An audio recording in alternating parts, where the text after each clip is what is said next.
the Honourable Member an update before the end of play today. Of course, our rollout is important, but also equally is resilience. That is the end of questions. We now go over to the Attorney General for questions. And we will start with Ian Levy. Ian Levy. Number one, sir. Well, thank you very much indeed, Mr. Speaker, and it's an honour to serve as Attorney General for the second time and lead a legal profession that is the envy of the world and a GLD whose integrity is an example to multiple jurisdictions, and I'm very proud to hold this position. I also welcome my honourable friend, the Solicitor General, to his place. In answer to question one, in May, this government published the review of disclosure and amended the disclosure guidelines to deliver improvements for police, prosecutors and the victims of crime. The new guidelines feature an annex on data protection, which will ease the burden on police, leaving them more time on the beat and investigating crime. Ian Levy. Mr. Speaker, within Northumberland there has been a review that highlights multiple failings in the multi-agency communication and states that lessons have been learned. However, I've been contacted by constituents and it would appear that similar failings are still happening. Would my right honourable friend please reassure me and the people of Blythe Valley that steps are being taken to improve the efficiency and effectiveness of disclosure? Thank you. Attorney General. Thank you for his question, and he's quite right, and whether it be in Northumberland or any other part of this jurisdiction, it's very important. Updated principles on accessing third-party material have strengthened privacy protections for victims, and they mandate that officers must have clear written reasons in place before accessing any material, such as, for example, therapy notes. He makes an important point about communication between the criminal justice agencies, and we are ensuring that that continues to improve apace. Mr. Speaker, the Minister will know that this is a very important matter in terms of miscarriages of justice, and the Chairman of the Justice Committee, myself, chair the all-party committee.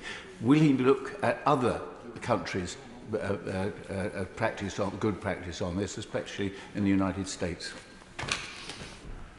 I thank you for his question. We're always looking and willing to look at other jurisdictions for how they practice in this sphere. Of course, it is a problem across Western jurisdictions because, of course, people now carry on their person so much more data capacity than ever before, and that opens up wide arrays of questions as to disclosure. But the amended disclosure guidelines unequivocally state that indiscriminate access to personal records should never occur, and it's worth noting that the volume of suspects charged has continued to increase quarter on quarter, with a rise from 526 to 550 in quarter 3. That's an increase of 4.6%. So it's moving in the right direction on charges. MP spokesperson Angela Crawley. Thank you, Mr. Speaker. I was hoping to find in question 2. So I made a mess with Giles Watley. Thank you, Mr. Speaker. Question 2, please. Well, Mr. Speaker, the government stands shoulder to shoulder with Ukraine as it defends itself from Russia's invasion. I'm personally dedicated to supporting Ukraine's search for accountability and justice, and I recently spoke to the Ukrainian Prosecutor General, Andrei Kostin, hearing of his important and ongoing efforts to investigate and prosecute domestically Russia's actions on his country's territory, which are appalling. We discussed, amongst other things, UK support through the UK, US, EU Atrocity Crimes Advisory Group initiative, which will provide direct practical and advisory support to his office in Kyiv. And the UK, Mr. Speaker, will continue to play a leading role to ensure accountability for Russia's actions in Ukraine. Thank you, Mr. Speaker. I thank the Attorney General for his answer, and this abhorrent invasion is no longer focused on by the media as it should be, in my opinion, and there are atrocities going on every day. You must agree that every crime committed by Russian soldiers must be taken into consideration, and people must be held to account, as shall their leader, Mr. Putin. I thank him for his question, and he's right. The Atrocity Crime Advisory Group, which I mentioned, was launched on the 25th of May by the EU, the US, the UK, to ensure efficient coordination of those respective efforts, because it is a very complicated area, but we want to support accountability efforts on the ground. And my colleague Lord Ahmed in the other place has already announced £2.5 million of UK support for that initiative and for elements of that organisation, including the deployment of mobile justice teams, and training for judges is already underway in that area. Mr. Speaker, it's obviously very important that all of the evidence that the Ukrainians are gathering at this present time to seek out those who have carried out the crimes are collated quickly. Is there any help that our government can give the Ukrainians to do that? And secondly, is it so important that the timescale for making those people accountable before the courts happens sooner rather than later? What can be done to expedite the process? Well, justice delayed is justice denied, and that is, of course, as accurate today as it ever was. But we have to move at pace, but also whilst getting it right. And collating the evidence is important. I can tell the honourable gentleman this, that we are doing everything we can, the United Kingdom, to support the Ukrainians in every conceivable way, and that includes in this area. Yeah. SNP spokesperson Angela Crowe. Thank you, Mr. Speaker. Can I welcome the Attorney General back to his place? He is providing much needed continuity in amidst the chaos. Now, bombings of civilians, conducting executions, torturing war prisoners and sexual violence, independent investigators have concluded that Russia has committed all of these crimes. Now, I've heard what the government intends to do, but specifically what steps will the government take, both now and in the future, to ensure perpetrators face the consequences of their actions in an international court? Well, I thank her for raising this, and of course this is a complete cross-party issue. We want to see these horrific crimes brought to justice, and we'll do everything we can to support the Ukrainians in that effort, and we're working across the international community to do that. We've put money into these mobile justice teams, we're putting training into judges for the Ukrainians, and we're doing everything we can, and we'll continue to do more. Question 3, please, Mr. Speaker. Mr. Speaker, with your permission, I'll answer questions 3 and 6 together. His Majesty's Government is committed to improving rape prosecutions, and we are investing across the justice system. Through Operation Soteria, prosecutors across the South West have helped to lead the way, with a focus on joint working with the police, a focus on early advice, and an enhanced service to victims. Answer. Last week, Devon and Cornwall police were placed into special measures because of their failure to record crime and manage sexual offenders. Fewer than 20 people were convicted of rape in Devon and Cornwall last year out of 1,500 recorded offences, and people are losing faith in the CPS and the police. So does the Minister agree with me that now is the time to extend the sexual offences backlog pilot, that's in London and the North, to include the South West, with a clear focus of reducing the 1,000-day wait for rape victims to get their justice in court? Not least because I am a South West MP myself, I'm grateful to the Honourable Gentleman for raising this issue.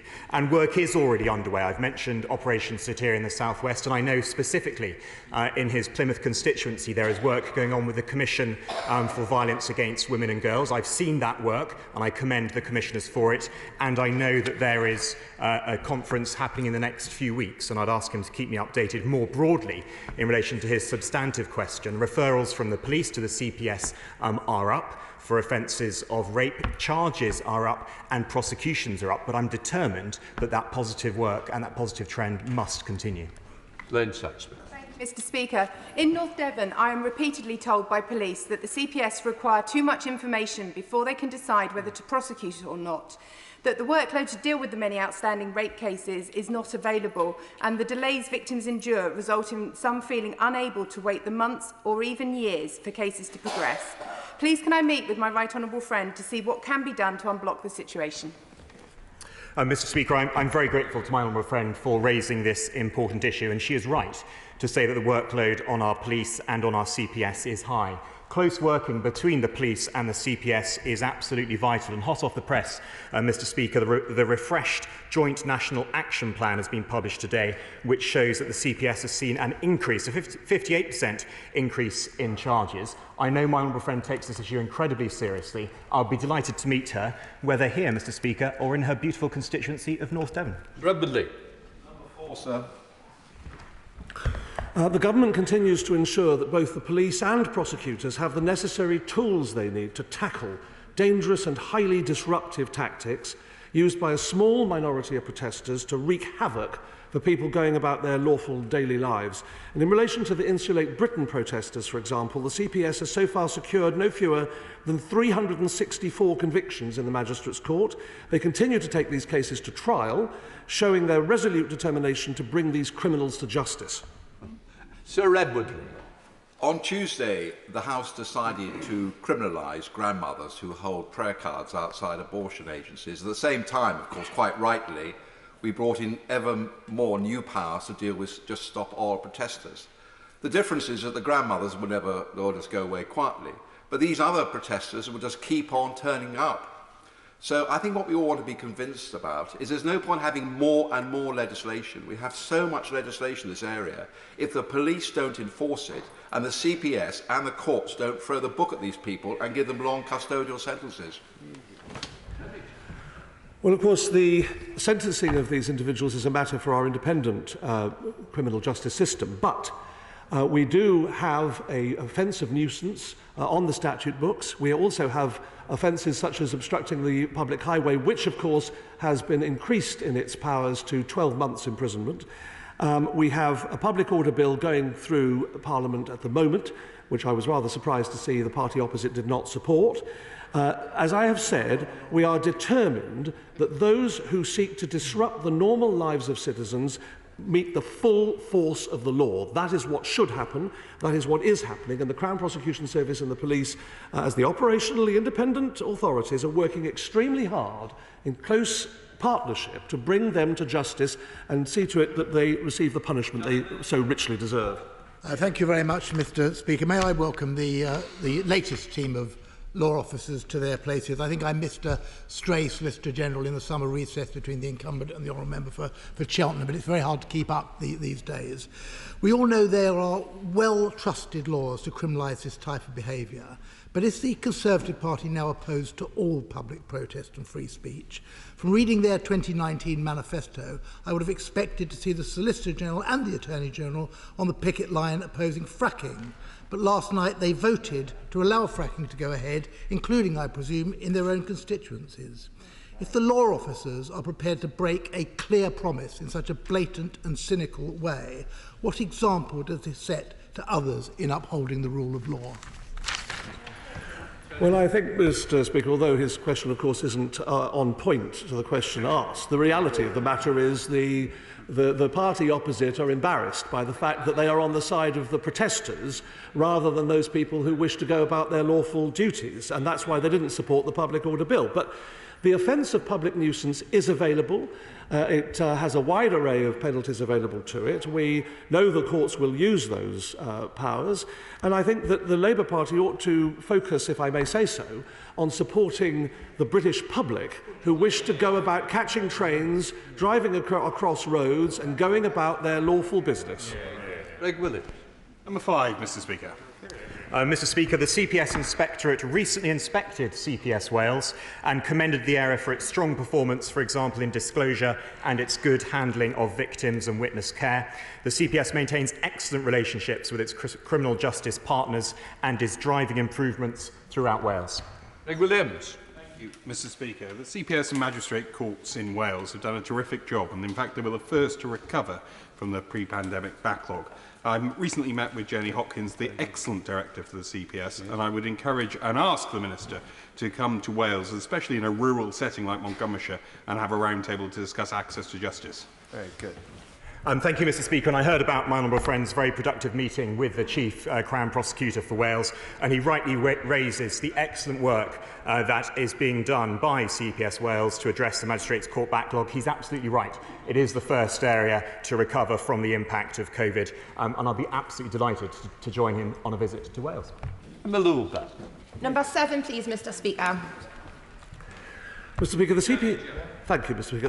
The CPS is committed to ensuring that victims of crime are properly able to access justice. Last year, the CPS commissioned independent research to better understand what victims want and need and to identify areas for improvement.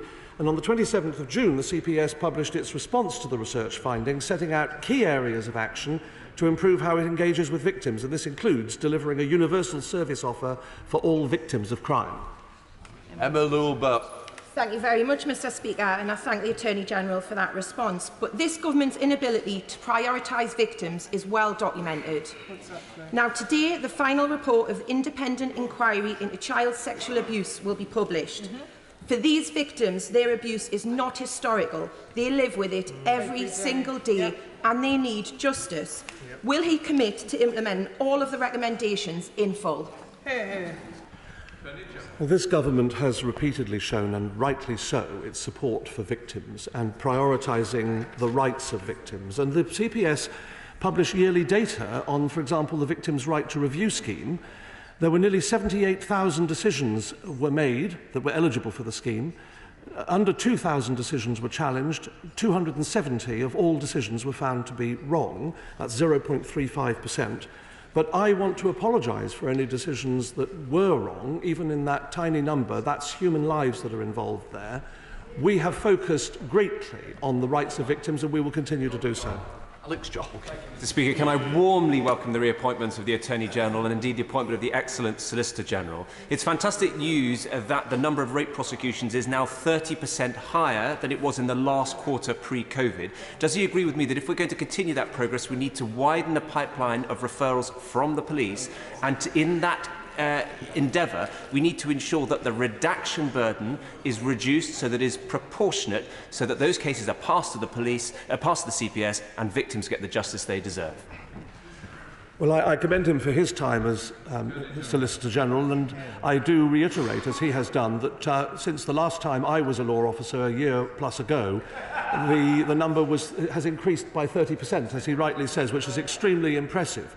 But the CPS has set out its priority areas under the Victim Transformation Programme. We're going to work to those, Mr Speaker. The Attorney-General, Emily. Thank you very much, Mr Speaker. Can I start by congratulating the Attorney-General on what is, this time, his permanent appointment to the role, as much as anything can be considered permanent under this government. I genuinely hope that he will succeed in restoring to the role of Attorney-General some dignity, stability, and, dare I say it, sanity. Can he start by giving me a straight answer to this crucial question? Will it be possible to impose real-term spending cuts on the Crown Prosecution Service without making charge rates, court backlogs and victim support even worse than it is now? Well, I'm grateful to the Right Honourable Lady for her question, and the fact of the matter is, as she knows, that this government has prioritised crime and the victims of crime. We are, and always have been, the party of law and order, and whatever measures we have to take, including, for example, the measures we had to take when we first came in 2010 after the appalling disaster of the previous Labour government, were focused on dealing with crime and the victims of crime, hence thousands more police officers now being appointed. Number 8, Mr Speaker. I know my honourable friend will be pleased to hear that forgive me. Yes. Yes, I do apologise. By convention, whether the law officers have been asked to provide advice and the contents of any such advice is not disclosed outside government. Christie. Mr Speaker, so can the Attorney-General confirm that he shares similar views to that of his predecessor, now the former Home Secretary, who recently said that she wanted to see a front page of the Telegraph with a flight to Rwanda, that was her dream? Surely it's time to dream another dream and scrap this cruel, inhumane Rwanda scheme in its entirety.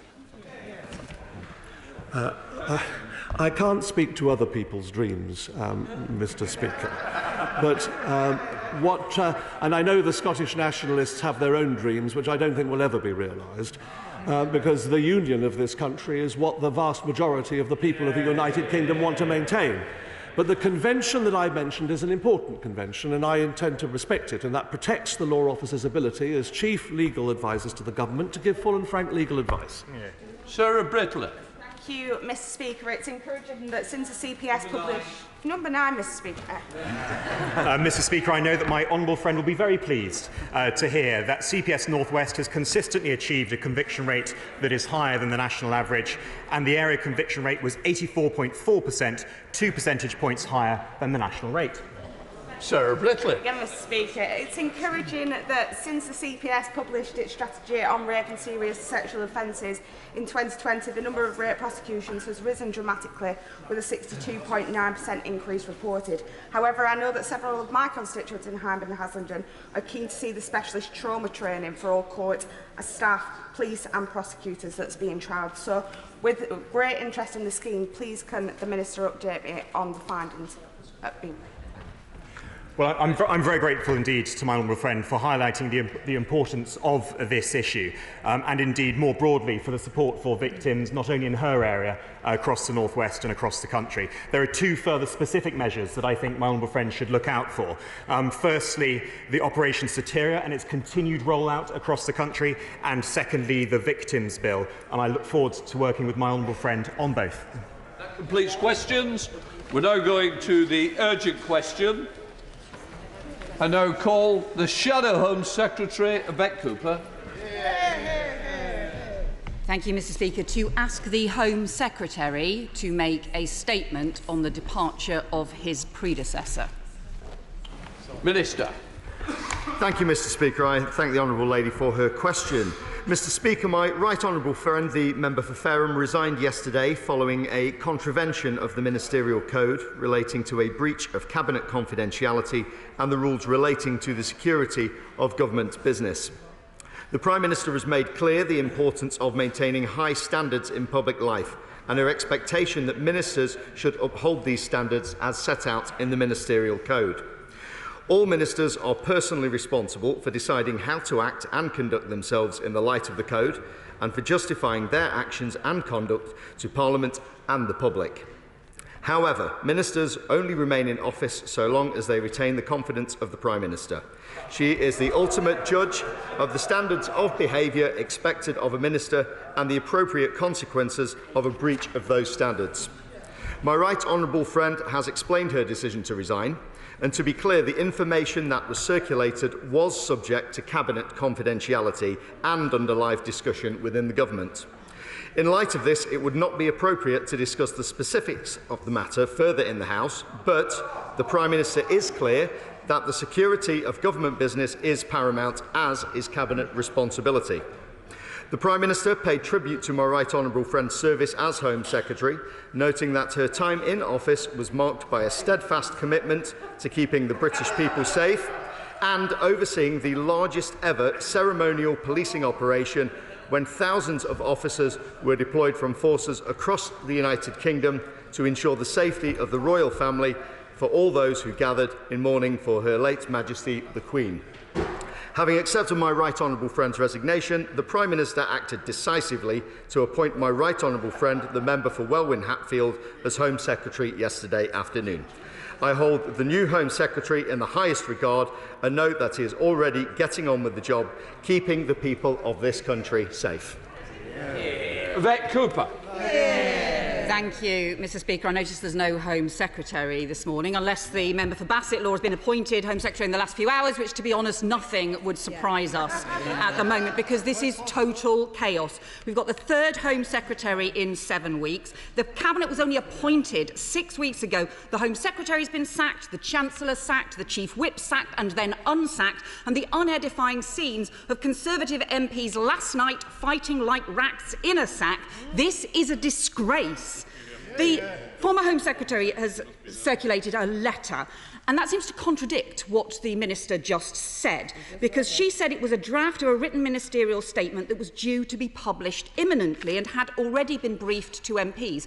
Is that not true? Can he explain the answer to that? And can he tell us also what time the Home Secretary informed the Cabinet Secretary of the breach, and whether a check's been made of whether she sent other documents through personal emails putting security at risk? Was there a 90-minute row about policy between the Prime Minister and the former Home Secretary, and given the huge disagreements we have seen over the last few weeks between the Home Secretary and the Prime Minister on drugs policy, on Rwanda, on the India trade deal, on seasonal agriculture, on small boats, and a bit of tofu thrown in over the lettuce for good measure, is there anything that the policy is actually agreed on in the Cabinet on home affairs? What we know is that the former Home Secretary has just been running her ongoing leadership campaign, whilst the current Home Secretary is too busy to come to the House because he's doing his spreadsheets on the numbers for whoever he is backing to come next. But who is taking decisions on our national security? Not the Prime Minister, not the past or current Home Secretaries. Borders, security, policing are too important for this kind of instability, just as people's livelihoods are too important for the economic instability that this Conservative Party has created. It is not fair on people, and to quote the former Home Secretary, this is indeed a total coalition of chaos. Why should the country have to put up with this for a single extra day? Thank you, Mr. Speaker. I'm sure my right honourable friend will be aware that breaches of the ministerial code are a matter for the Cabinet Office, not the Home Office, and that is why I am here answering the question today and not the Home Secretary. But the Prime Minister took advice from the Cabinet Secretary, as you saw from her letter, and she is clear that it is important the ministerial code is upheld and Cabinet responsibility is respected. The Prime Minister expects ministers to hold the highest standards, and you've seen her act consistently in this regard. But these were breaches of the code. The Prime Minister expects her ministers to uphold the ministerial code, as the public would also rightly expect, and she took the requisite advice from the Cabinet Secretary before taking this decision.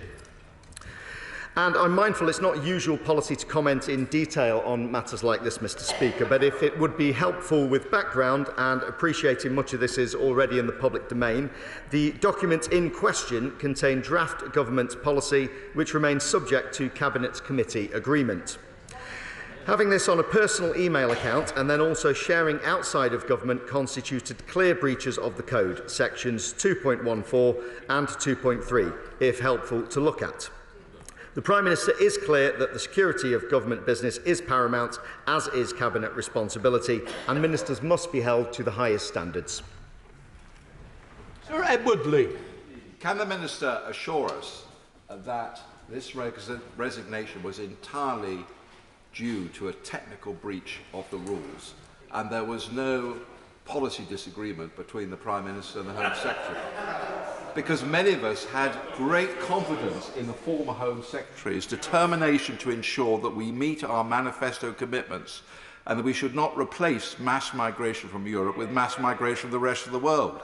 So can the Minister assure us that the policy remains exactly the same as it was under the previous Home Secretary? We will stop mass migration. Or we can have the boxing conversations going on.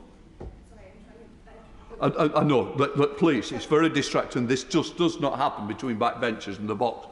Can we just make sure that doesn't happen? Right, Minister. Thank you, Mr. Speaker. I thank the right honourable member for Gainsborough for his question, and I can reassure him that this government stands firm in tackling illegal immigration. And whilst again this is not my policy area, I'm sure the new Home Secretary will highlight this. But I would also reassure my honourable friend that he will have seen the resignation letter from the former Home Secretary, where she does outline her reasons, and that this was for a breach of the ministerial code, which is why she took the decision to resign. SNP spokesperson Anne McLaughlin. Mr. Speaker, let's be clear, the idea that this Conservative government are suddenly avid followers of the ministerial code is for the birds. What was the real reason for the Home Secretary's abrupt departure? And was it the case that she refused to implement immigration policies that were aimed at hitting high growth targets due to her dogmatic views? And speaking of dogmatic views, she and her predecessor both supported the dangerous and immoral Rwanda policy, flying in the face of their own officials' advice about the human rights implications. Will he confirm that the new Home Secretary, that the old Home Secretary's departure marks the end of that abhorrent policy, and will it be consigned to the scrap heap where it belongs? And can I just end by quoting Colin Yeo, a prominent immigration lawyer noted for his comprehensive analysis of Home Affairs matters. Today he posted an assessment called Braverman's Legacy as Home Secretary that simply says Suella Braverman was Home Secretary for 43 days. Does he have anything to add to that? I thank the honourable lady for her question. I'm not going to preempt government policy. Work is ongoing looking at immigration as part of the growth plan, but it also would not be right for me to speculate on private discussions, and that is a matter for the Cabinet and, of course, their decision to take on that. Why we are here today is to discuss the breaches of the Ministerial Code and the reasons for the Home Secretary's resignation. Member of the Committee, Lee Anderson. Mr. Speaker, now then, I think the Shadow Home Secretary makes a really good point. The member for Bassett would make an excellent Home Secretary, but that's another conversation. Look, I'm sad to see the previous Home Secretary leave. We had a conversation last week about small boats, ECHR, and the excellent Rwanda scheme. But I'm not convinced, so please convince me, Minister, that the Cabinet, Government and Number 10 were totally behind the previous Home Secretary. Thank you, Mr. Speaker, and I thank my honourable friend for Ashfield for, as ever, championing the cause of making sure we have secure borders, and I know himself he is a great champion for this and will no doubt continue to push the case for this. And this government has shown that it is committed, of course, to making sure that we tackle illegal immigration and the criminal acts that are going on in the Channel. And again, whilst I wouldn't want to preempt the policies of the new Home Secretary, I'm sure when he next comes to this House he will be able to give you the assurance that you seek. John Speller. Thank you, Mr. Speaker. And no Home Secretary, no Chief Whip, no Deputy Chief Whip. This truly is an okey-cokey cabinet, isn't it? In and out. But what I want to ask the Minister directly is, there's a lot of difference between security and embarrassment for the government. So can he actually tell us the security classification of the documents he's referring to? And also, can he tell us whether any other ministers are using personal email accounts in order to conduct government business? Minister. Thank you, Mr. Speaker. To the honourable gentleman, I would say this is not information that I am privy to. It is also not information that should necessarily be in the public domain either. I think it has also been made very clear from the statement at the start that we are dealing with sensitive government matters, and it is important that sensitive government documents are therefore kept sensitive.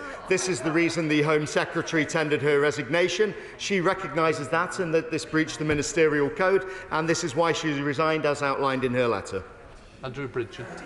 Speaker, for the avoidance of doubt, would the Minister outline to the House the Government's current policy on immigration, and will he tell the House whether it's actually under review at the moment? I thank my honourable friend for his question. I would refer him to the previous answers that we have given. Again, this is not for me to discuss policy today as much as the reasons for the resignation of the Home Secretary, although, again, I am sure that the new Home Secretary will come to the House, and I'm sure he will be discussing that in line with the growth plan and our commitment to tackle immigration at a future date. Ellie Reeves. Thank you, Mr. Speaker. That someone who defended Dominic Cummings and expressed her intent to break international law ever became our Home Secretary shows how broken the government is under the Tories. But having a new Home Secretary doesn't solve the problem. This government is gridlocked, endlessly U-turning and completely failing the public. Isn't it clear that it's only through a general election that we can again bring stability and security to our country?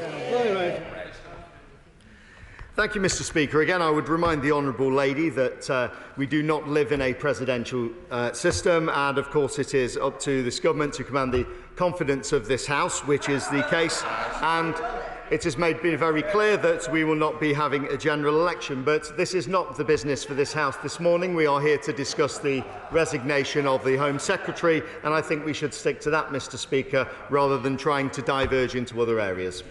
I think I'll decide, though, do you not? Tom Hunt.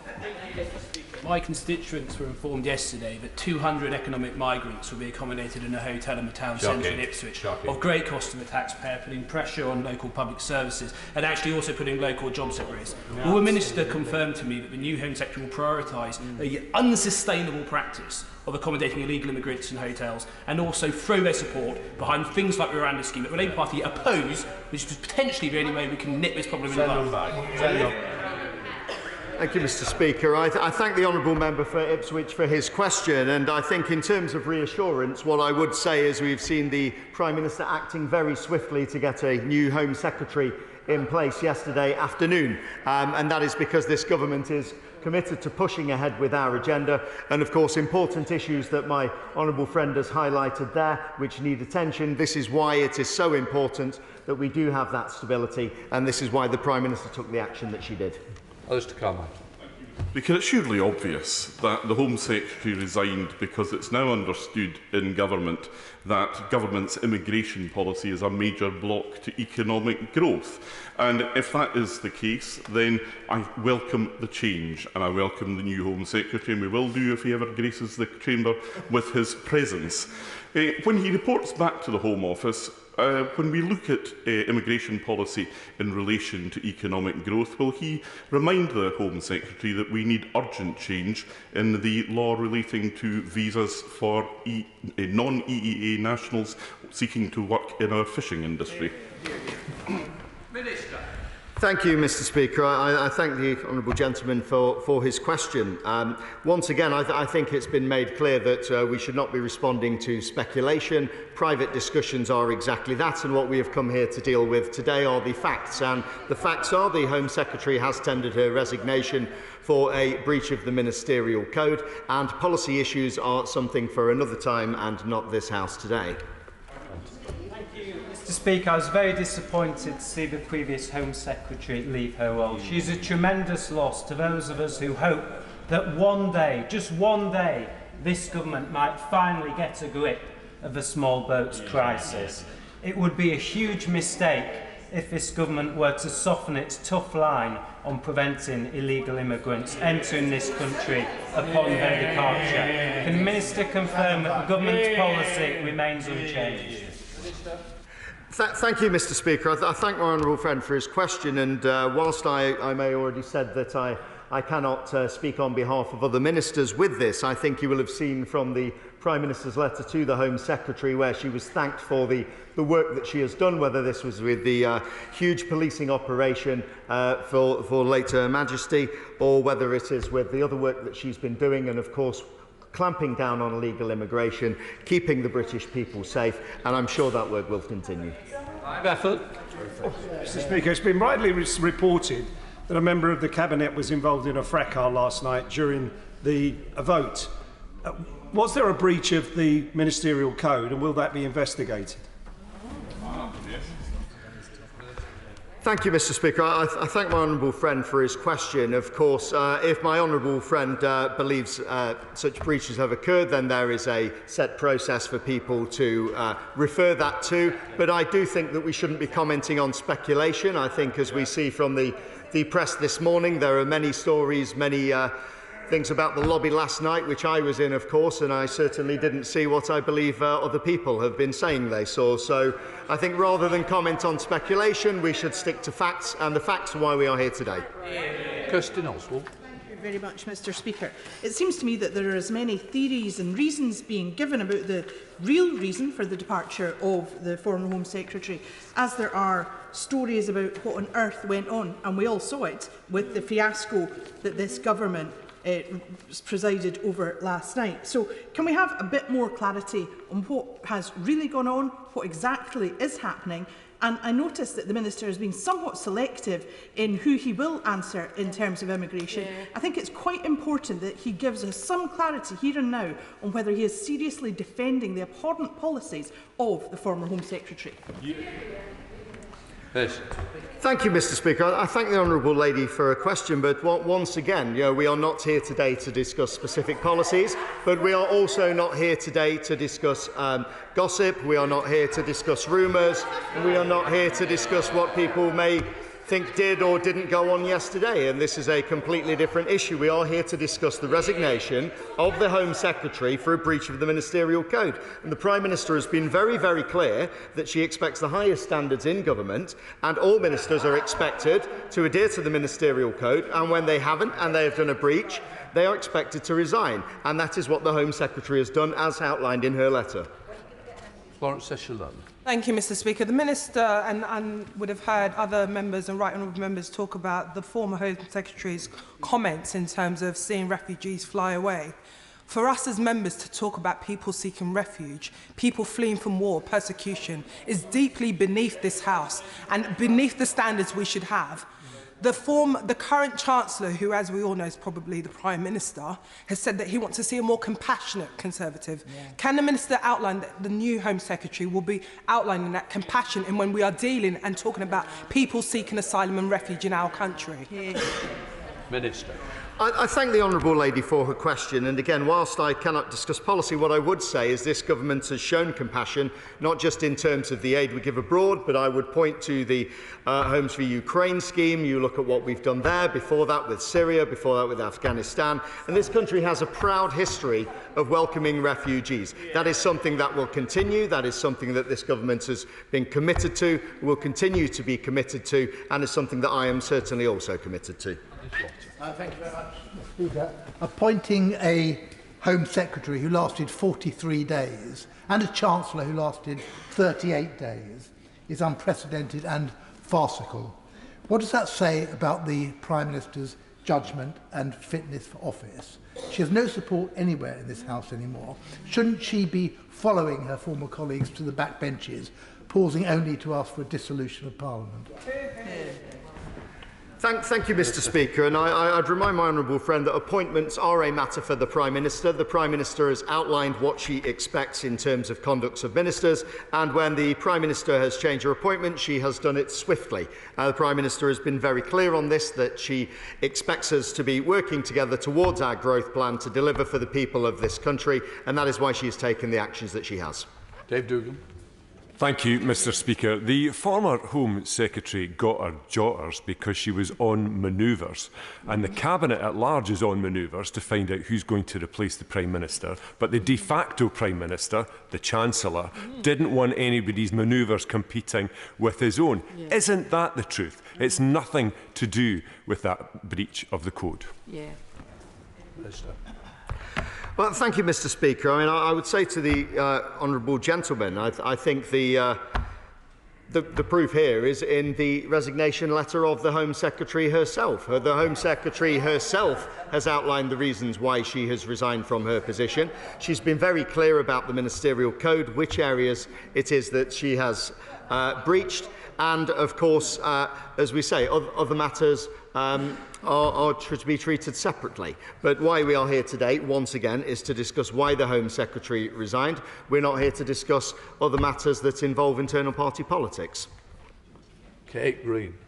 The Minister may not want to discuss immigration policy today, but I hope he will share my deep concern at the written answer I received on Tuesday from the Home Office revealing that nearly 900 under 16-year-old asylum-seeking children have been accommodated in hotels, and the Chief Inspector for Borders and Immigration's report this week that some of the hotel staff don't even have DBS clearance. Will he go back to the Home Office immediately after this question to urge action to get those children out of those hotels and into a place of safety? Thanks. Thank you, Mr. Speaker. I thank the honourable lady for her question, and I am happy to pass it on to the Home Office and ask them that question so they can provide you with that information. But, of course, we do remain committed to safeguarding children, whether that's children in this country or children that we have received coming into the country. Wayne David. The Minister has referred to the former Home Secretary's letter of resignation. But in that letter of resignation, she said, and I quote exactly, the document was a draft written ministerial statement due for publication imminently. Much of it had already been briefed to MPs. Would he confirm that that is the case? And I suspect it is the case. Then we all know full well what the real reason for her resignation was, don't we? Minister. Thank you, Mr. Speaker. I think I covered this previously, but I'm happy to repeat for the honourable gentleman. Having this on a personal email account and then sharing outside of the government does constitute a clear breach of the code, and that is there in section 2.14, it's there in section 2.3, and if it's helpful, again, people may wish to look at this. But again, the Prime Minister has been clear that security of government business is absolutely paramount, and that is why we are held ministers to the highest standards, and the Home Secretary tendered her resignation. Thank you, Mr. Speaker. This is a mess. This is a mess. I appreciate the Minister's got a really bad time having to defend this, but can I ask him whether he has asked other Cabinet members whether they've shared sensitive documents on their personal emails? Have they been asked? Has that extended to other platforms like WhatsApp, Telegram or Signal? Will there be a full check of the former Home Secretary's phone to make sure that it's not just personal email but other social networks and communication apps that may have been used in this? Because at the moment, the Minister is not reassuring this House nor the public that the security of our sensitive national security is being properly looked after by this government. Can he give that reassurance? And if he does not know now, will he come back to this House with a full disclosure of what apps were used, what documents were shared, and whether every single member of the government have been checked? Thank you, Mr. Speaker, and I agree with my honourable friend that it is very important that documents are kept secure. This is why it's kept separate from personal emails and so on, and this is something that ministers are reminded of, including myself as a new minister with the big thick rule book, of course, that we have to read through. But what I would also say is that we've made it clear where there are breaches, there is a method for reporting that. We would take advice, of course, from the Cabinet Secretary regarding that, and I'm sure if there are further breaches that they will be made aware to members of this House in future. Gibson. Thank you, Mr. Speaker. The dogs in the street can see the chaos at the heart of this government, and the Home Secretary's departure, the full truth of which we still don't know even after today, is not even the latest example of the chaos that we've seen since her departure. As we face huge economic challenges, a cost of Tory crisis, we probably have not needed stronger and more decisive leadership today than we have since World War II. So can the Minister explain to the House if he thinks the UK has the strong and decisive leadership that it needs? Thank you, Mr. Speaker. I thank the honourable lady for her question, and I absolutely do have that strong and decisive leadership, and it was strong and decisive leadership that received the resignation of the Home Secretary and then appointed another Home Secretary the same afternoon. And as the Prime Minister has been very clear, the Prime Minister wants to move forward. She wants to move quickly to deliver for the people of this country, and that is why appointments have been made. And of course, with the breadth of talent on the backbenchers that we currently have, there's a wide pool of talent to choose from, and I'm glad that we're in this situation rather than having to send our front bench on training courses as the opposition have had to do recently. Mr. Speaker, but increased immigration would tackle labour shortages and increase the tax take. Ending the hostile environment would improve vastly government efficiency. So given that growing the economy and cutting government spendings are supposed to be government priorities, when will we hear from the new Home Secretary on how Home Office policy is going to align with the Prime Minister's stated aims? Thank you, Mr. Speaker. I mean, if increased immigration is the SNP's policy, then that is obviously a policy for him. In terms of our policies, I think we've been very clear that we want to attract the brightest and best talent to this country, but at the same time making sure we have a firm but fair immigration system. And again, whilst today is not a day for policy, I am pleased that we have replaced the Home Secretary swiftly and we're able to continue the good work that we're currently doing in these areas. We now come to the next UQ, Ian Duncan-Smith. Mr. Speaker, to ask the Secretary of State for Foreign, Commonwealth and Development Affairs if he would make a statement on the role of the Chinese Consul General, who it appears now took part in the assault of Bob Chen. Minister. Thank you very much indeed, Mr. Speaker, and I'm very grateful to my honourable friend for his question, and also deeply aware of the strength of feeling in this House and in the other place about the scenes of violence at the Consulate General of the People's Republic of China in Manchester on Sunday afternoon, and I'm very happy to provide an update on our response. You've been kind enough, Mr. Speaker, to indicate that you might allow me to speak for a few more minutes, a couple more minutes, just to set out the position. As the House will know, on Sunday afternoon, officials were in touch with Greater Manchester Police regarding the incident. On Monday, officials spoke to the Chinese Embassy to express our very serious concerns at the reports and to demand an explanation.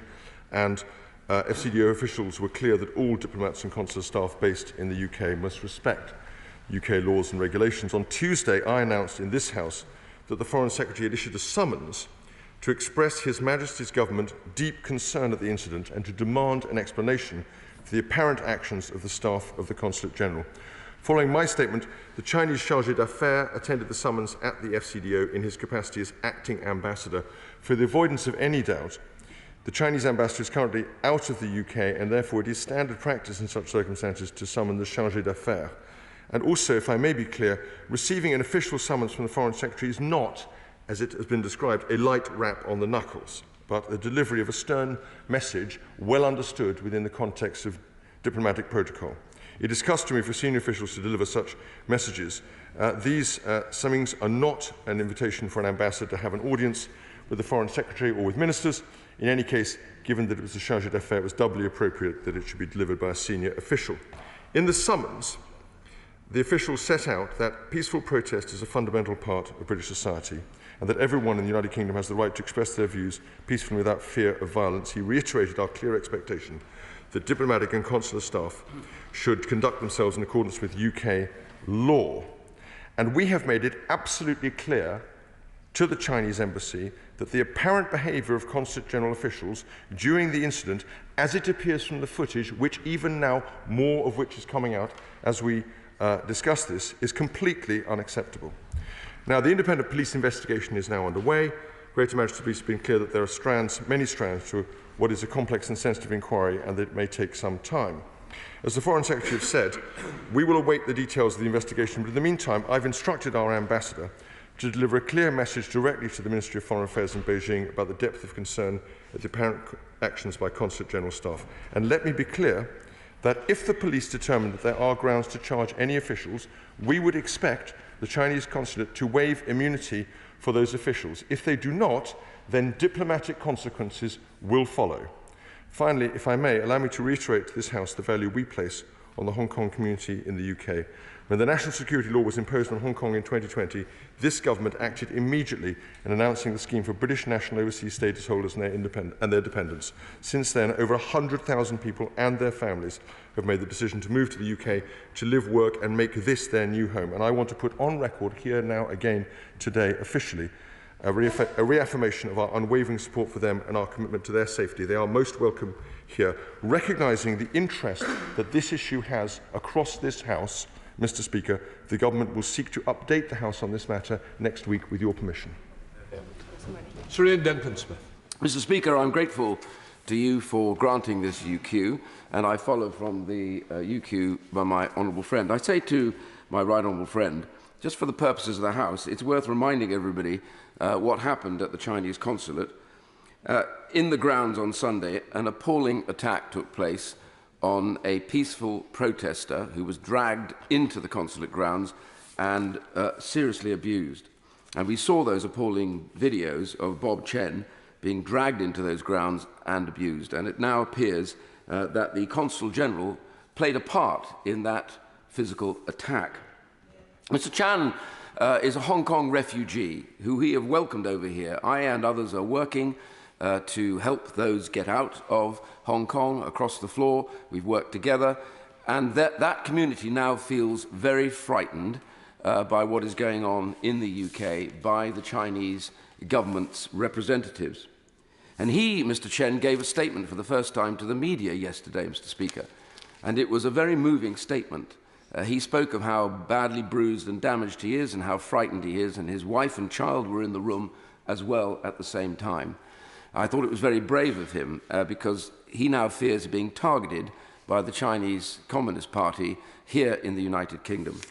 So I say to my right honourable friend that now overnight we discover that the Consul General has himself admitted that not only did he take part in this attack, but that he was responsible, in his own words, for pulling his hair and tearing his scalp.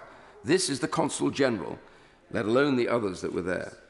So I, like many others, members of IPAC and others within this House, have worked together on helping Hong Kong refugees, and I credit the government in the work that they have done to get them over here on the B&Os. But I now urge the government to be much, much clearer than just using diplomatic language. I urge the government to make it clear, in the light of this new evidence, that it's not just unacceptable that any consulate individual should have taken part in anything like this, but that any consulate individual who is proved to have been one of the perpetrators of this outrageous and violent attack on Mr. Chen will be made persona non grata immediately and sent back to China. The government has the diplomatic power to dismiss them. Whether or not there are criminal proceedings, the fact is we do not want them here in the UK, and they must go. And I urge my right honourable friend to come to the dispatch box and show the resolution that is necessary to send that message to China, despite what others and officials may say. Be careful of tit for tat. Ignore that. Get to the dispatch box and simply say they will leave the United Kingdom. Any one of them that was in on that attack is not welcome, and the ambassador will be informed of that forthwith. Minister. Well, I thank my right honourable friend very much indeed for his further remarks. We should be absolutely clear that participating in an assault, if that is what is determined to have happened, is completely outside the expectations of our rule of law, that we would expect, if such a thing had taken place, as the question was raised in the House only 2 days ago in front of the British consulate in Shanghai, we would, of course, refer the matter to the local policing authorities, as would have been expected to have been done in this case. So I take the point the honourable gentleman makes very strongly. And, of course, he's also right to insist, as he insisted in the previous question that we discussed on this, that the diplomatic channel and the legal channel are distinct. And I have seen the footage that he describes, and I have to say I think it looks very black indeed, and damning indeed. But there isn't a process that we're going through, and we need to make a factual determination. And once that is done, as I have said, diplomatic consequences, if it is found to have been as we fear it may be, that is to say, a criminal offence of some kind, diplomatic consequences will follow. We now come to the Shadow Minister, Catherine West. Thank you very much, Mr. Speaker, and I thank the Honourable Member for Chingford Woodford Green for bringing this urgent question, and for the interview which he had with Mr. Chen yesterday, and the work that he has done on this. This is yet another complete failure of the government. Instead of bringing a statement to this House, which would be the normal way of carrying on, this is the second urgent question that members of this House have had to bring. And what is more concerning, Mr. Speaker, is the outrageous admission of the Chinese Consul General that he did in fact assault Hong Kong democracy protesters in Manchester, which he described as his duty. The government's handling of this has been a complete mess, and the Minister will know that Labour has called for the Chinese ambassador to be summoned to demand an explanation, but in a stunning abdication of their failure of their duties, an FCDO statement confirmed that a civil servant held the meeting with the Minister, Young, rather than the Foreign Secretary or a responsible minister. While I have the utmost confidence in the abilities of FCDO officials to fulfil their responsibilities, there are moments in foreign policy where only a minister and an elected minister will do. Sadly, Mr. Speaker, it appears that this chaotic government has unleashed upon the country through its failed economic agenda, and is now hampering ministers' ability to stand up for the most basic rights which we hold dear. The Minister has the chance to send a clear message, not just to the Chinese government, but to the government in Myanmar and any other country which might have repressive regimes and where refugees fear for their safety in this country. He will know that on the 12th of May, from this dispatch box, we challenged the government to come forward with a comprehensive plan for safety for Hong Kong nationals and others. So 2 questions. Will he now meet the embassy without any delay to communicate the strong message from us as MPs about the importance of peaceful protest in this country? And on the question of the CCTV footage, is it the case that the Greater Manchester Police have not yet received the footage because the Consulate General is refusing to hand it over? What will he do to tackle this problem? Is it possible for him to expel the individual and then for that individual to apply to return? And that way round, at least we would know that the government had taken the strongest action possible. Thank you, Mr. Speaker. Minister. Thank you very much, Mr. Speaker, and I thank the honourable lady for her question. And of course, she's absolutely right to pay tribute to my honourable friend for his interview with Mr. Chen. I think that was a very important moment, and he deserves congratulations from across this House for that. In terms of what she actually said, however, I don't think she can have listened to what I said, and that's a pity. The ambassador is not in the United Kingdom and has not been in the United Kingdom since before the beginning of this week, and therefore he's not available for any kind of diplomatic interaction. The chargé d'affaires is, in fact, in any case, the appropriate person for this kind of exchange. The last time that an ambassador was summoned to a meeting with a minister, indeed the foreign minister, was following the Russian invasion of Ukraine, which gives you a sense of the way in which the diplomatic niceties work out. In terms of CCTV and the Greater Manchester Police, I'm afraid I can't comment on that since it's a matter outside the purview of the government, but I would certainly encourage, if it is the case that the Chinese consulate is not giving up any CCTV that it has, then I would certainly encourage them to do so. Chair of the Select Committee, Alicia Cairns. I welcome this UQ by my right honourable friend. It is quite clear that the House is unhappy with the course that the government has taken. And I'm afraid I must challenge my right honourable friend on some of the comments he has made this morning. It is not apparent involvement. There are no ifs, there are no buts. The Consul General has not only admitted, as my right honourable friend said, that he's responsible, but he has praised his role in these actions and said he would do it again. It is a political decision to expel, not a policing decision. So can he please confirm, as he suggested from the dispatch just now, that his preference is to prosecute these individuals and to see them in British prisons? And secondly, what are the diplomatic consequences that he references? Is it to expel? We need plain speaking at this time. The House is clearly united in our position, and I urge the government to listen to it. Minister. Well, I thank the Chairman of the Select Committee, and she has made clear her view that a crime was committed here, and I think that is the view that many others have taken. But it is not, in fact, I think, a determination of fact at the level that we would need, and she may have missed the portion of what I said earlier to my honourable friend who put the question, that we recognise that the diplomatic channel and the legal channel are separate, but they're not separate as regards a determination of fact. And that is, I think, the proper grounds for us to make, as a government, a determination. As regards the political desire, we will be looking at the fact situation as it's brought forward, at the options. I've said there will be, as you may have missed this too, an update I would expect to the House next week as further events play themselves out, and we will make a judgment in due course on that basis. SNP spokesperson Angela Crawley. Thank you, Mr. Speaker. Minister, this is a serious diplomatic incident, and others have said that the scenes of the violent clash between pro-democracy protesters and the officials at the Chinese consulate are disturbing and go directly to against the tenets of diplomacy, freedom of speech and protest. Now, Bob Chan, who has fled from Hong Kong for his life, was pulled through the gates into the consulate and beaten by staff.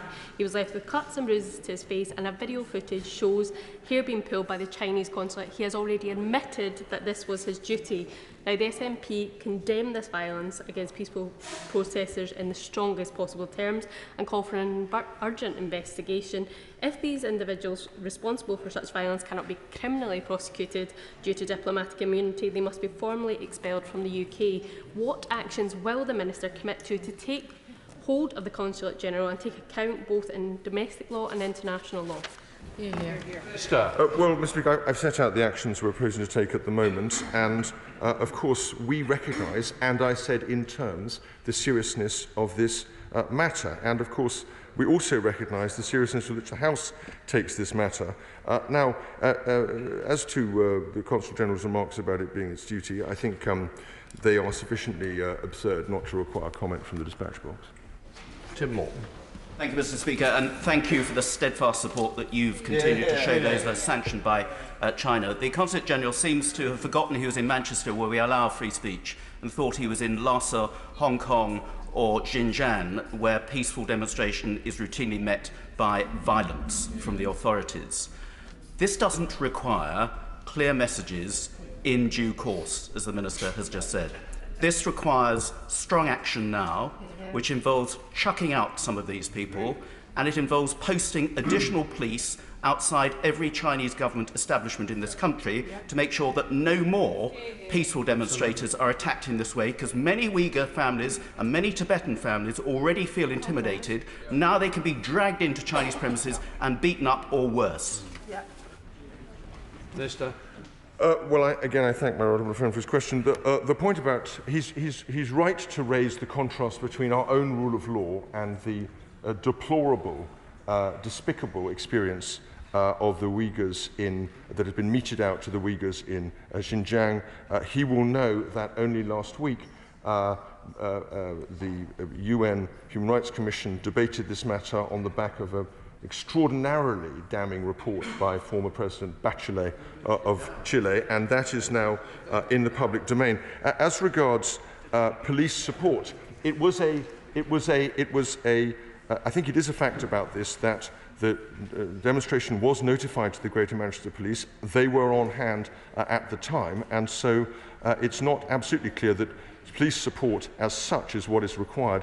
There clearly has been some kind of failure in this case, and we need to work out, if there was, what it was. Thank you, Mr. Speaker. Yesterday, I joined Bob Chan in a press conference in which he bravely detailed the awful ordeal in my constituency. In an interview with Sky News reporter Inzi Rashid, the Chinese Consul General in Manchester has now confirmed that the footage did show him destroying banners and assaulting a protester, which he argued was his duty. The high-obras and the above-the-law attitude of the Consul General is sickening. Will the government stop dragging their feet and take immediate action by declaring the Consul General persona non grata? Minister. Well, I thank my honourable friend, and of course he too has engaged very closely with Mr. Chan, and very, very welcome that is too, and I thank him. I'm sure from everyone around this House will congratulate him and thank him for his support on that. He has, in his question, revisited questions I've already debated at some length and announced from the dispatch box. We have put in place a series of measures which we are going through now, and in due course we will expect to update the House on progress in this developing situation. Richard Holden. Thank you very much indeed, Mr. Speaker, and I'd like to thank you, sir, for your continued efforts in this direction and to hold the Chinese to account and help us do so in this House. But there is, could the Minister just answer a question quickly about, there's another protest this weekend in Manchester. Has the Minister contacted Greater Manchester Police already to ensure that those protesters who are there can have the protection of Greater Manchester Police, which they clearly haven't had to date? Again, I thank the honourable gentleman for his question. I personally wasn't aware of the further demonstrations. The House has now been made aware of them. I will ensure that officials make some notification. This is a Home Office matter, so it will go through the Home Office. And of course, even within the Home Office network of relationships, our police are independent of government, rightly so, for the best rule of law reasons, and so we will respect that. I'm not sure yet that what happened here necessarily was a failure of policing in this case. It certainly appears that way, and we would expect the Greater Manchester Police to be able to do whatever they can next time round. Leila Brown. Mr. Speaker, frankly, this is now just ridiculous, and I hope that the Minister can see the force of the will of the House, and I hope that helps him in what he needs to do next. Article 41 of the Vienna Convention for Diplomatic Relations says that diplomats need to respect the law and regulations of the receiving state. And Article 9 says that the receiving state has the right to declare that person persona non grata at any time with no explanation.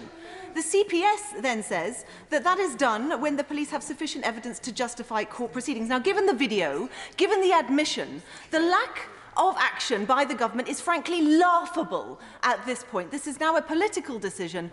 Can he explain why he is not making them persona non grata now? Minister. The Honourable Lady quotes the convention, and it's very interesting, but she skated over the key phrase, which was when the police have sufficient evidence. And we're not in that position yet. And when they are, as I have assured the House, there will be consequences if that evidence proves to be dispositive. Thank you, Mr. Speaker. My right honourable friend is a diplomat. I understand that. But does he not understand? Does he not understand that if this assault took place on the streets of this country, the individuals responsible would be in prison cells and before magistrates? Therefore, it's very simple. Every single day that those responsible remain on these shores is a disgrace and a stain on our society. So can we not take the decision now to encourage my honourable friend and his colleagues to expel the people responsible today? Minister. Of course, the House has a very strong view on this, and I fully recognise it. But of course, if this apparent offence had taken place elsewhere on the streets of the United Kingdom, it would be subject to the same kind of police investigation and determination, and potentially a prosecution, potentially as a result. Chris Brown. Thank you, Mr. Speaker. I welcome the Minister to his post because I know him to be a decent, intelligent and honourable man. But he talks of diplomatic niceties. The time for diplomatic niceties is long, long past. Do you think the Chinese government cares about diplomatic niceties? Of course, what the minister should be doing is saying to the ambassador, get yourself back to Britain so that you can meet with the minister. And if you don't get back, it'll be a minister that's going to be meeting with the chargé d'affaires on Monday morning, or preferably tomorrow. And for that matter, we will be expelling the Consul General tomorrow because he's clearly been engaged in something which would have got him arrested if it had happened on the streets of the United Kingdom. Minister. I think the fact of the matter is that we have already laid out an approach to this. As I said, the last time an ambassador was summoned to the Foreign Secretary, it was in the context of the Russian invasion of Ukraine. There are diplomatic channels to which these things occur, and we need to respect them. As regards the question of arrest, an individual might have been arrested, or they might not have been arrested. That's in the discretion of the police, and that remains the case whether they are outside the embassy or on any other parts of our streets. Thank you, Mr. Speaker. Can the Minister outline what tangible steps have been taken to protect Hong Kong community, Tibetans, Uyghurs from intimidation, threats and actual use of violence from the Chinese state on UK soil? Tangible steps.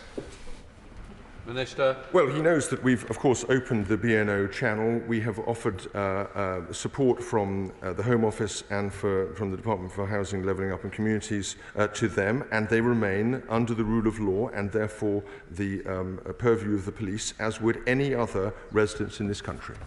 Okay. The right to protest, Mr. Speaker, is a British value, and it stems from 1819 and the Peterloo massacre in our great city, and that's why it's gnawing at our moral core around the inaction of this government. I'll say this to the Minister: powerlessness corrupts. Absolute powerlessness corrupts absolutely, and government is being sclerotic in this case if it's not part of the wider malaise. But in the spirit that the Minister also knows that I think is honourable, can he tell us what discussions he's been having with either the Mayor of Greater Manchester, the Leader of Manchester City Council or Greater Manchester Police to reassure the people in our great city that action will be taken? Well, the Honourable Gentleman is a Manchester MP, and I absolutely respect the force of his passion in this issue. And as with the member for the Rondo, there's nothing more deadly than when a member of the opposition is kind about the gentleman at the dispatch box, so I'm aware of the danger of that. I would correct him on the issue the rule of law and due process. It goes back in this country way before Peterloo, and one would think of it as something, the codification or formalisation of legal changes in the 17th century. He brilliantly misquotes, if not earlier, he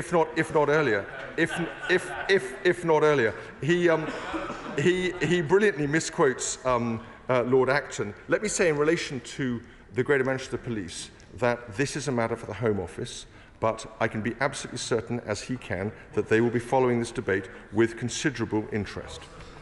Kate Green. A few moments ago, the Minister characterised the Consul General's comment that it was his duty to commit an act of violence as absurd. With the greatest respect to the Minister, whom I like very much, I think it was sinister and menacing. It's not just that this House cares about seeing the Consul General and others involved in this incident face immediate, what he calls diplomatic consequences.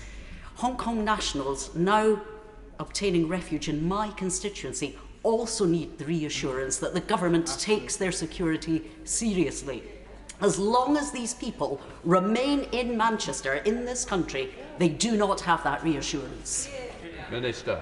Well, again, I thank the Honourable Lady. I don't, if I may say so, think that she's right about the position that I've taken. We have been perfectly clear about the concern felt across interested bodies and parties and groups in the UK, and in particular Hong Kong residents here and people who have come from Hong Kong. And that is why I ended my statement with a very specific message to them to say of support to them. And I've also outlined to this House the measures that we've put in place, and the other departments focus on those people. It is true that they too would expect to live under the rule of law of our police, and I think the Greater Manchester Police in general do a sterling job, and I'm sure any Manchester MP would say that, of protecting the well-being of the people of Manchester, and I'm sure they will continue to extend that privilege and that courtesy and that protection to Hong Kong residents as well. Clive Efford. Thank you, Mr. Speaker. I wasn't going to intervene in this, but I was listening to the responses of the Minister. There can be no question here of the failure of the Manchester Police. No one would have expected a bunch of thugs to come running out of an embassy and beat people up on the streets of Britain. Does the Minister think for a minute just about how this appears, and his answering today makes our country look? We look supine and weak. The evidence is absolutely clear, and he should be stating that today and making it clear that the government will act, and will act swiftly. And I get no urgency from the Minister today. Minister. Well, of course, I'm afraid that's hopelessly untrue. We take this extremely seriously. We're acting on it. We've had 2 UKs on the matter. We've got different departments engaged and involved. I can confirm, I've since had it confirmed to me that officials have been in touch with the Greater Manchester Police, and they will remain so. Of course, I mean no criticism of anyone in that fine, august body of police men and women, but we absolutely continue to look to them to maintain the kind of standards of policing that they always have done in that city. Kirsten Olsen. Mr. Speaker, it strikes me that there isn't any dubiety in this House at all about the appalling scenes that we have all witnessed. And as a signatory of the Sino-British Joint Declaration, the UK has got a diplomatic but also a moral responsibility to the people of Hong Kong, especially the large numbers who came to the UK under the new visa scheme. So does he not accept that there is a need for clear action to make sure that Hong Kong people and Uyghurs and Tibetans feel safe and feel valued here? Well, of course I do, and the Honourable Lady may recall that on Tuesday I announced that the British National Overseas Channel had been extended to include adult relatives of those who are already entitled to its benefits. So and I've also outlined to the House not just our very warm and enthusiastic embrace of the people of Hong Kong through that channel, but also the measures and the departments responsible for protecting those people in this country. And again, I send a very strong message to Hong Kongers in this country that we massively respect and warmly embrace you, and of course we will continue to protect and look to your safety. Jim Shapps. Thank you, Mr. Speaker, and it's been quite difficult for to listen to the answers, and I say that with great respect to the Minister, because we don't really feel that maybe the issue has been taken strongly enough. The Minister will be aware that this latest travesty is simply one on a long list of despicable attacks on innocent people taking place, arguably at the hands of those in power in China. Will the Minister make a determination to meet with the Ambassador to highlight that the behaviour of taking someone from British soil onto the Chinese consulate to abuse them physically and violently within the consulate is disgraceful, will not be tolerated, and that those involved, including the Ambassador, will be sent home immediately? Solves the problem. Minister. I'm an enormous fan and admirer of the honourable gentleman, but we have covered this question quite closely on several occasions in this urgent question, and we will take the measures that I have outlined. They are a clear extension of the work we are doing already, both in this country and in Beijing, and we will await the factual determination on the evidence, and then we will take action if that is required. That completes that urgent question. We now come to the statement. I call Minister Caroline Johnson. Thank you. With permission, Mr. Speaker, I would like to make a statement on the review into East Kent maternity services. Few things could be as tragic as the death of a child, yet knowing that that death was wholly avoidable comes with its own unimaginable pain. It is thanks to the tireless efforts of families in East Kent, their courage and their determination, that we have been able to shine a light on maternity failings in East Kent Hospital's University Trust. Dr. Bill Kirkup's report, published yesterday, has some stark and upsetting findings. In examining over 200 births in the Trust between 2009 and 2020, he found that, had care been given at nationally recognised standards, 45 babies might not have lost their lives. And many more families may not have experienced such distress at what should have been their time of joy. He also found a toxic culture within the Trust, with a disturbing lack of kindness and compassion, and victims' families even blamed for their devastating losses. Before I say more, Mr. Speaker, I want to say this. I'm profoundly sorry to all the families affected. This should never have happened, and we will work tirelessly to put it right. Mr. Speaker, with the report published just yesterday, I'm sure honourable members will understand our need to carefully consider all of its details. I will be reviewing all of the recommendations and will issue a full response once I've had time to consider them. But given the gravity of what the report reveals, I felt it was important to come to the House today and update colleagues on the steps we're already taking to improve maternity services in East Kent and across the country. Turning to the report itself, it is a litany of failure that makes for very difficult reading. It details failures of team working, failures of professionalism, failures of compassion, failures to listen, failures after safety incidents, and, ultimately, a failure of leadership.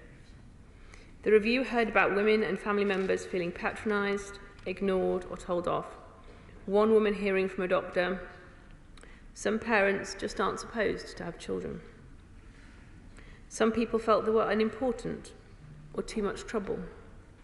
One woman reportedly was told by a staff member that they were sorry for her loss, but their baby was dead, and there were other babies who were living who still needed attending to. These kind of failures showed up at every level of patient care, with no discernible improvement over the whole time frame of the review. The Trust failed to read the signals, and they missed every opportunity to put things right. Mr. Speaker, these are difficult things to hear, and especially hard because I know so many of us have experienced for ourselves the brilliant care that NHS maternity services can offer.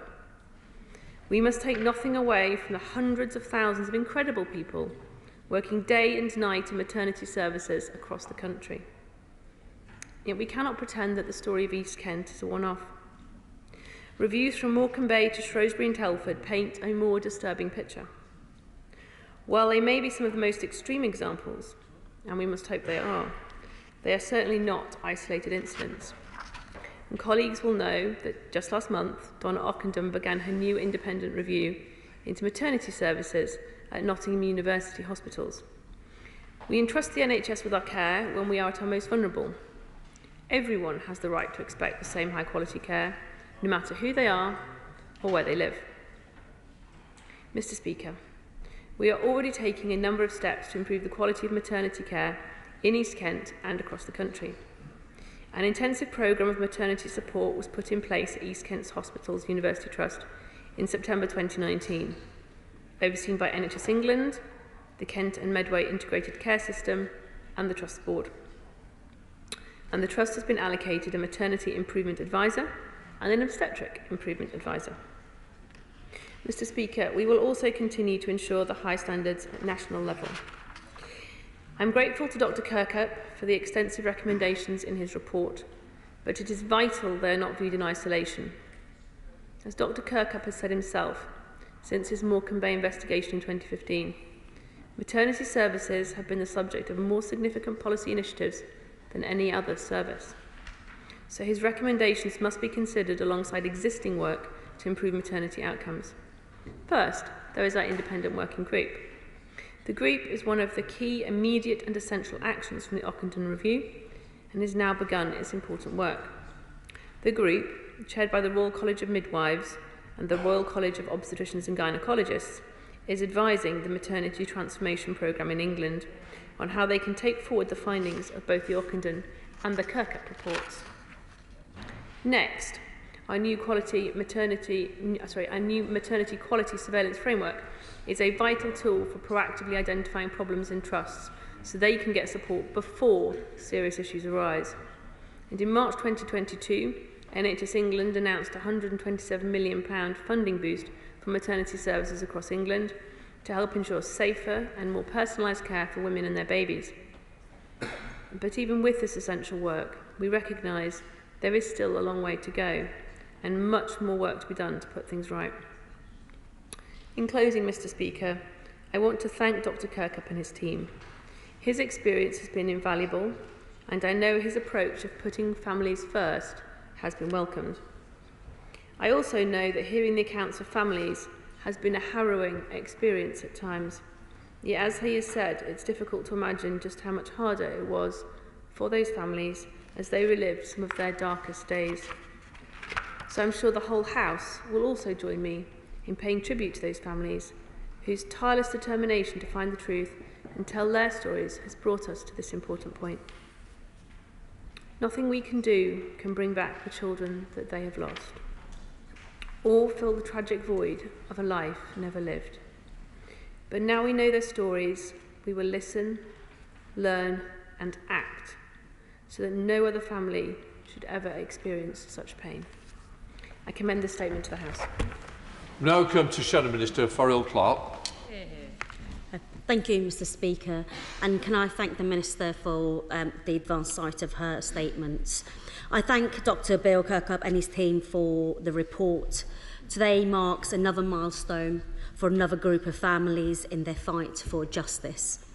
The heartbreak they will feel must be unimaginable, and my first thought remains with them during what must be an incredibly difficult time. Sadly, this is another example of women's voices not just being ignored, but being silenced. When women in East Kent were told that they were to blame for their baby's death, they were being told that their voices just did not matter. At a time when women are at their most vulnerable, they were let down by the very people they were relying on to keep them safe. Mr. Speaker, after responding to the Ockenden Review from Shrewsbury and Telford, I find myself having to repeat something that I never thought I would need to say once again at this dispatch box. No woman should ever have to face going into hospital to give birth and not know whether she and her baby will come out alive. No one. It isn't a case of a few bad apples. What happened at East Kent, just like what happened at Shrewsbury and Telford and Morecambe Bay, was years of systemic negligence that cost lives. As you heard today, just a minute ago, up to 45 babies could have survived had they received better care. That's 45 lives cut needlessly short. 45 families made to suffer the most devastating heartache. Whilst I'm heartbroken for the families that this review had to take place, it is vital that it did. Nobody that allowed this culture of neglect to set in should be able to escape accountability. Such a review has been necessary again because for too long people turned a blind eye and tolerated the intolerable. That's why it cannot be allowed to sit on the shelf in the Department of Health and gather dust. We must see action if we are going to give women the care they need and deserve. There is a pattern of avoidable harm in maternity units across the country. Nearly 2,000 reported cases of avoidable harm at Shrewsbury and Telford. Half of maternity units in England are considered failing to meet safety standards. Pregnant women were turned away from maternity wards more than 400 times last year. 1 in 4 women are unable to get the help they need when in labour. That is why it's so important that the government must accept fully all of the recommendations made in Dr. Kirkup's review without delay. Mr. Speaker, this is a collective failure, and we've all got to learn lessons from this. In the wake-up of Ockenden Review, the Right Honourable Member for Bromsgrove announced an extra £127 million of funding for maternity services to help deliver the reform that is so clearly needed. So can I ask the Minister where that money is? We're grateful to hear from the Minister where that has been spent, what it has been spent on, and how the impact it has will be measured. Because underpinning the issues in maternity care as across the NHS is workforce. More midwives are leaving the profession than joining. There is now a shortage of over 2,000 midwives in England. We just don't have the staff needed to provide good and safe care. Even the Chancellor agrees, Mr. Speaker. Last week, he signed the report as co-chair of the APPG on baby loss and maternity that calls maternity and neonatal services understaffed, overstretched and letting down women, families and maternity staff. He went on to call for safe levels of staffing. So will the Minister deliver on their Chancellor's promise? The government must provide the staff maternity services so desperately need to provide safe care across our NHS, as Labour have a plan to. Because, Mr. Speaker, having the confidence that they will be safe is all women are asking for, and it really isn't much. It's high time the government deliver it. Thank you. Yeah. Minister. I thank the Honourable Lady for her questions. The report does paint a tragic and harrowing picture of poor maternity care at East Kent Hospital, and the lady talks about accountability. She will be aware that the Trust Board has changed in terms of Chief Executive and Chairman, and that the new, those new into post are working hard to ensure that things are turned around and things improve. She talked about funding and workforce, and I understand why she does that, but actually, if she reads the report, it's clear from Dr. Kirkup's report that these were not the causative factor in this case. This was about culture and workplace practice, not money and staffing levels. The money, she asked how the money has been spent. It's been spent on, staffing and workforce and training. She also asked about the culture and how that's going to be measured. So it's being looked at in several ways, particularly in terms of the outcomes, so the outcome in terms of healthy babies, but also the outcomes in terms of mothers' experience of their care. So Roger Gay. Mr. Speaker, first, thank you so much for facilitating this statement. You know that as not just the constituency member of Parliament, but as a father and a grandfather, this is a matter of profound importance to me personally. Can I welcome the Minister to the dispatch box for the first time and thank her for the tone of her remarks. Mr. Speaker, nothing is going to bring back the children that were lost in the Margate unit. Nothing is going to erase the pain felt and continuing to be felt by the parents. I'd like to commend them for the quiet dignity with which they have fought their cause under horrific circumstances for so long. And I'd also like, if I may, craving your indulgence, to thank Bill Kirkup and his team for the sensitivity with which they have handled this and listened to the harrowing stories from so very many people, stories that should never have had to have been told. What we can do is to try to put this right for the future, so that this never, ever happens to another family again. It will come at a cost, and with the Treasury Minister on the bench, I have to say that there is £33 million worth of investment that is now needed immediately in the maternity unit at Margate. But, Mr. Speaker, what I would simply like to do at this stage is ask my honourable friend from the dispatch box to tell me that she is willing to bring her medical expertise, which is considerable, to Margate, to come to see herself the unit, to meet the staff, to meet with the new chief executive and the new chairman, who are determined to do their utmost to make amends and to do so as swiftly as possible. Thank you. I thank my right honourable friend for his comments, and I note that he has been a doughty campaigner on this issue, and I know how much this matters to him personally as well as a Member of Parliament. I would of course be happy to come to Margate to meet with the staff as he describes. Rosie Duffield. Thank you, Mr. Speaker. I'd like to thank the Minister for her statement, and Dr Kirkup and his team and the families and staff who took part in the inquiry.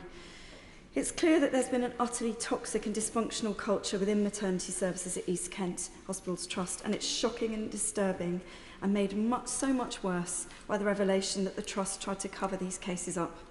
Mothers were treated appallingly and babies died. I cannot comprehend what they have had to endure, and I am so angry on their behalf.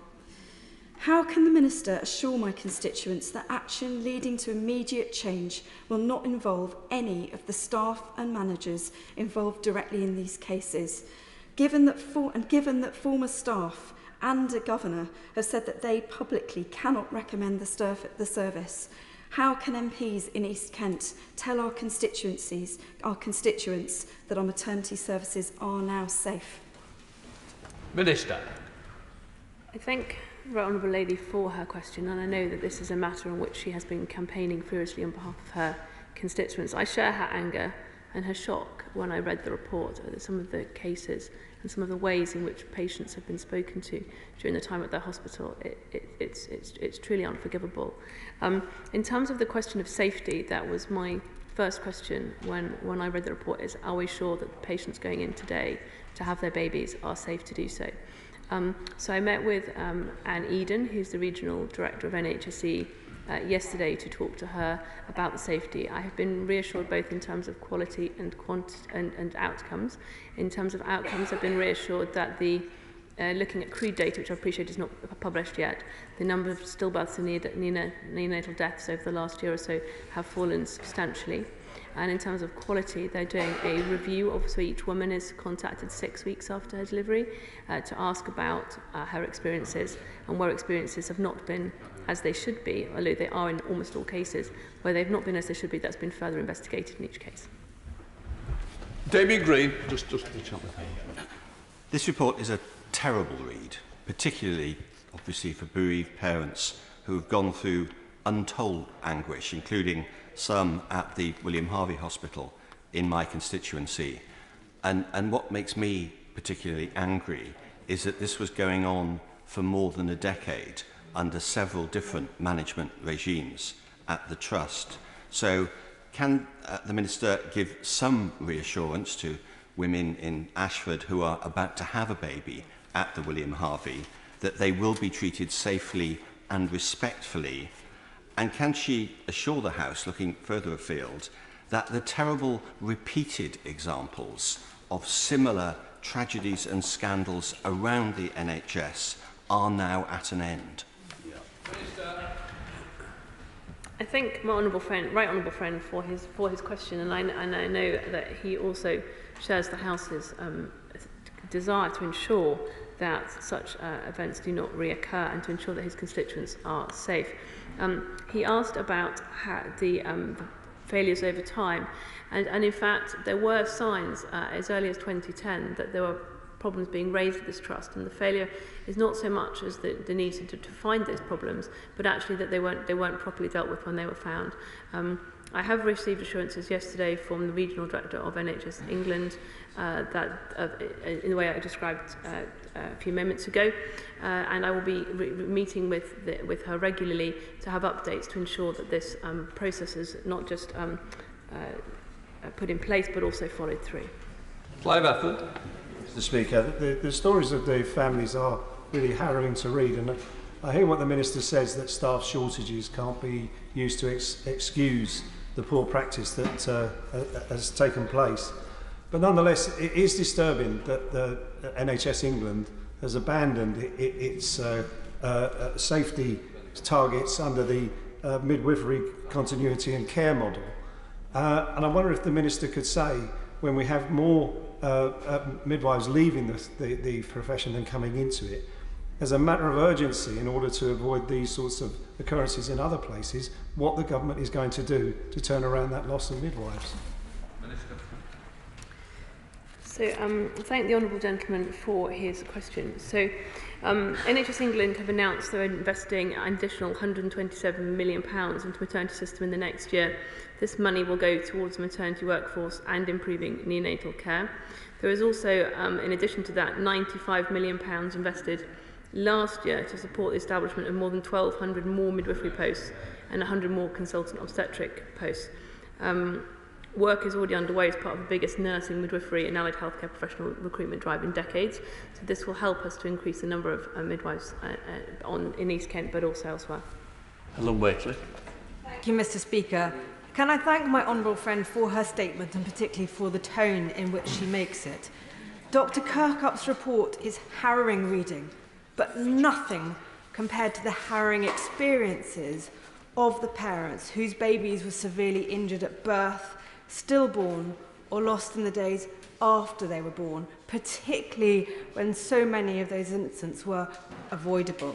It's a shocking litany of clinical and management mistakes, missed opportunities, failures to take responsibility, and an incomprehensible normalisation of baby death, despite all the efforts to improve safety since the mid-staff's scandal. Can I ask my honourable friend, firstly, to put herself in the shoes of an expectant mum, which I know as a mum she will be able to do, as well as from her experience as a clinician, and can she categorically assure me and all the parents-to-be who are soon to have babies in East Kent Trust that the maternity units in these hospitals are safe for them to give birth?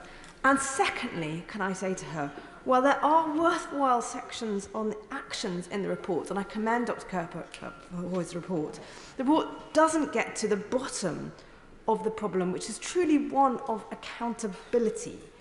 Can she assure me that never again will a trust find reasons to excuse catastrophic outcomes, or never again can critical reports be dismissed as a load of rubbish, I quote from the report, or never again could staff blame patients for a hospital's failings, but instead, can I ask her, how will she assure herself as a minister, I know this is a difficult role, that every single maternity unit in every single hospital across the country is safe for mothers to give birth?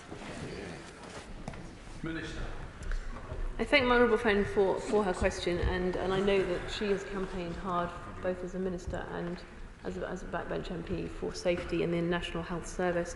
In terms of safety at East Kent Trust, we've talked about already how the regional team are there. There's also a maternity safety support team who are in the trust working actively on the ground to ensure that the lessons are learned and that services are improved. I've been given some figures that demonstrate that the outcomes are improving, and as I talked earlier, there are steps in place to ensure the quality of service and to feed back the quality of service to ensure no woman is spoken to in the way described in the report. From a wider perspective, we're looking at both the workforce as described, but also how we ensure that problems are not just picked up, but they're actually developed and followed through. We're also looking at the report, the CARC report, which looked at how managers are responsible and held responsible, and we'll be talking more about that in due course. Rachel Hopkins. Thank you, Mr. Speaker. Many of my constituents have raised the point that black women in the UK are 4 times more likely to die in pregnancy and childbirth. So can the Minister explain what action is being taken to end this scandal?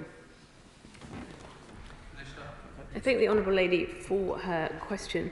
So on a wider perspective, the government has a target of reducing stillbirths and neonatal deaths across the country, and that obviously includes women of colour too. What was particularly shocking about this report, coming hard on the heels of Shrewsbury and Morecambe Bay, was the culture of cover-up it reveals, the lack of empathy extraordinarily amongst staff, and the fact it took parents and grandparents like Derek Richford to campaign to get the expose that has now come out. Does she agree with me that given that there were stillbirths involved here, where live-born children were described as being stillborn so coroners could not investigate, it underlines yet again the need for my Civil Partnerships, Deaths and Births Act, 3.5 years ago passed by this House, which give powers to coroners to investigate stillbirths, to come into force at last? Will she go and speak to the Justice Secretary and liaise between her department to get that measure enacted straight away to give some confidence to those parents who have been through these terrible experiences? I thank my honourable friend for his question. I understand his passion in this area. I'd be happy to meet with him to discuss it further. Richard Ford. Thank you, Mr. Speaker. We've seen several tragedies in health and social care services across the country. Both the Ockenden Review from earlier this year and this recent upsetting report by Dr. Kirkup highlight serious multiple failings. It should go without saying that health outcomes should never be determined by location. We must tackle the inequalities that exist between rural and urban maternity services to ensure that people living in rural and coastal areas can access the same range of birthing methods and support. So will the Minister support the Maternity Services Rural Areas Bill, which was brought forward by my Liberal Democrats colleague, the member for St Albans, to end maternity service inequalities for people living in rural and coastal areas? I thank the honourable gentleman for his question. As a rural Member of Parliament myself, I understand the need for rural services to be just as good as those in more urban areas. And to ensure that they're improved where not adequate. There is a medical education reform programme which is jointly co-sponsored project between NHS England and the NHEE. It's expected to direct investment for specialty training more towards area population need to smaller and rural hospitals, and this programme has entered its implementation phase from August 2022. Morecambe Bay, East Kent, James Paget and Shrewsbury and Telford are included in the current smaller hospitals list. I'm not certain about the hospital in the gentleman's constituency, but I can find that information and write to him about it. James Morris. Thank you, Mr. Speaker.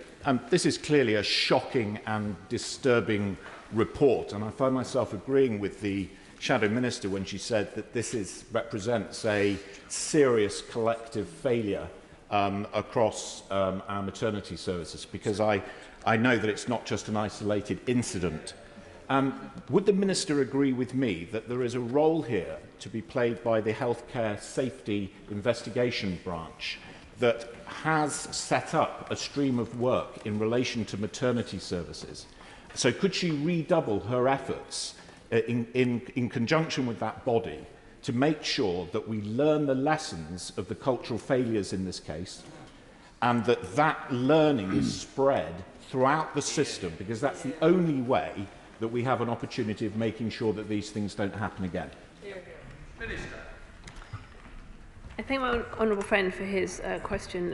An honourable gentleman will be aware that within HSIB, the government is establishing a new special health authority specifically for maternity investigations with specialist expertise. This independent body will continue the work of HSIB from 2023. In the meantime, maternity investigations will continue without interruption until it's fully operational. Jim Shannon. Mr. Speaker, can I first of all welcome the Honourable Lady to her place.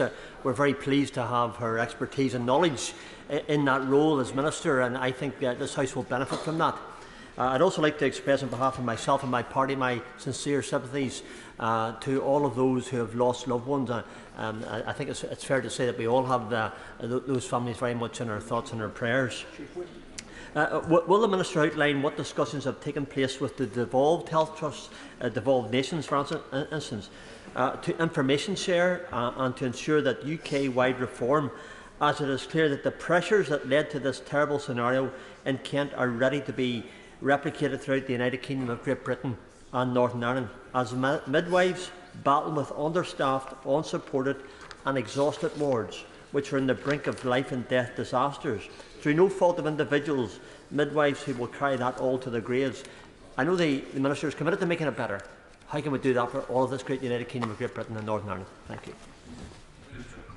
I thank the honourable gentleman for his question. It is, of course, important that information is shared across our great country and so that people in all areas of our nation get the best quality care. Health is a devolved issue, but I will continue to work with the ministers from the devolved nations to ensure that we share the lessons and indeed learn from each other. Robert Courts. Thank you very much indeed, Mr. Speaker. My constituent, Helen Gitto's healthy, full-term daughter Harriet died in 2014. She said too often during pregnancy, in labour and afterwards, rather than being listened to, we were treated dismissively, contemptuously and without a desire for understanding. It is hard enough to come to terms with the death of a child. It is even harder when you are implicitly blamed for what has happened. Mr. Deputy Speaker, would the Minister commit to ensuring the implementation of all 5 recommendations, to begin the process of doing so by recess, and to make an oral statement to the House detailing what progress has been made, again, by recess? I thank my honourable friend for his question, and I know he shares my horror at the report and my horror at the way women and their families were treated at East Kent maternity hospitals. The report was only published yesterday, and we'll be considering it. I will be considering it very, very carefully, and we'll come to the House to update further in due course.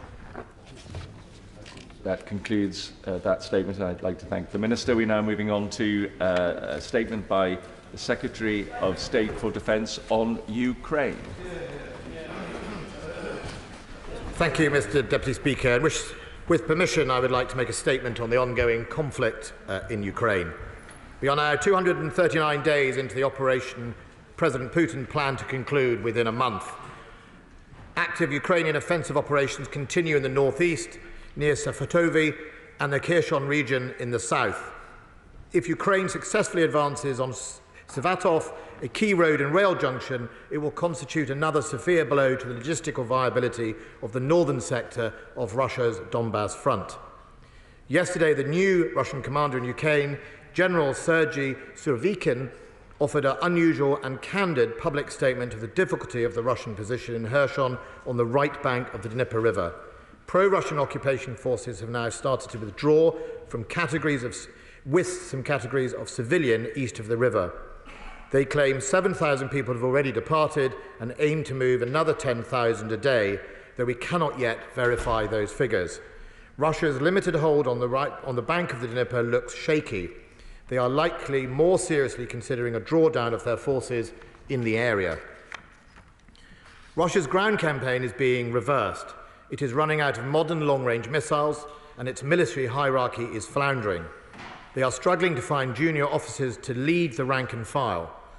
Meanwhile, their latest overall commander has a 30-year record of thuggery marked even by the standards of the Russian army. What will worry President Putin is the open criticism is inching closer and closer to the political leadership of his country. Russia has strong-armed Belarus into facilitating its disastrous war, but the newly announced Russian-Belarusian group of forces supposedly to be deployed in Belarus is unlikely to be a credible offensive force. It is far more likely that Russia is attempting to divert Ukrainian forces from their successful counter-offensives. As Russia's forces are pushed back, they are resorting to directly striking Ukraine's critical national infrastructure, especially the power grid. It should be noted that these facilities have no direct military role, but the impact is multiplying the misery of ordinary Ukrainian citizens. Notably, these strikes are partially being conducted by loitering munitions, so-called kamikaze drones.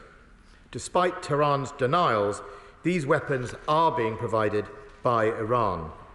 This in itself is another sign of the strategic degradation of Russia's military. In wake of these ongoing and indiscriminate attacks on civilian infrastructure, the UK will continue and is continuing to gift air defence missiles to Ukraine. We are proud to be the second largest donor of military equipment, and last week I announced the UK will be providing an additional air defence missiles to Ukraine to defend against Russian missile strikes.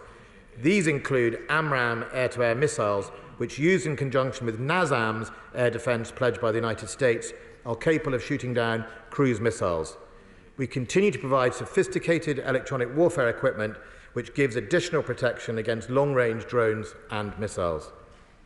Supporting Ukraine remains the Ministry of Defence's main effort.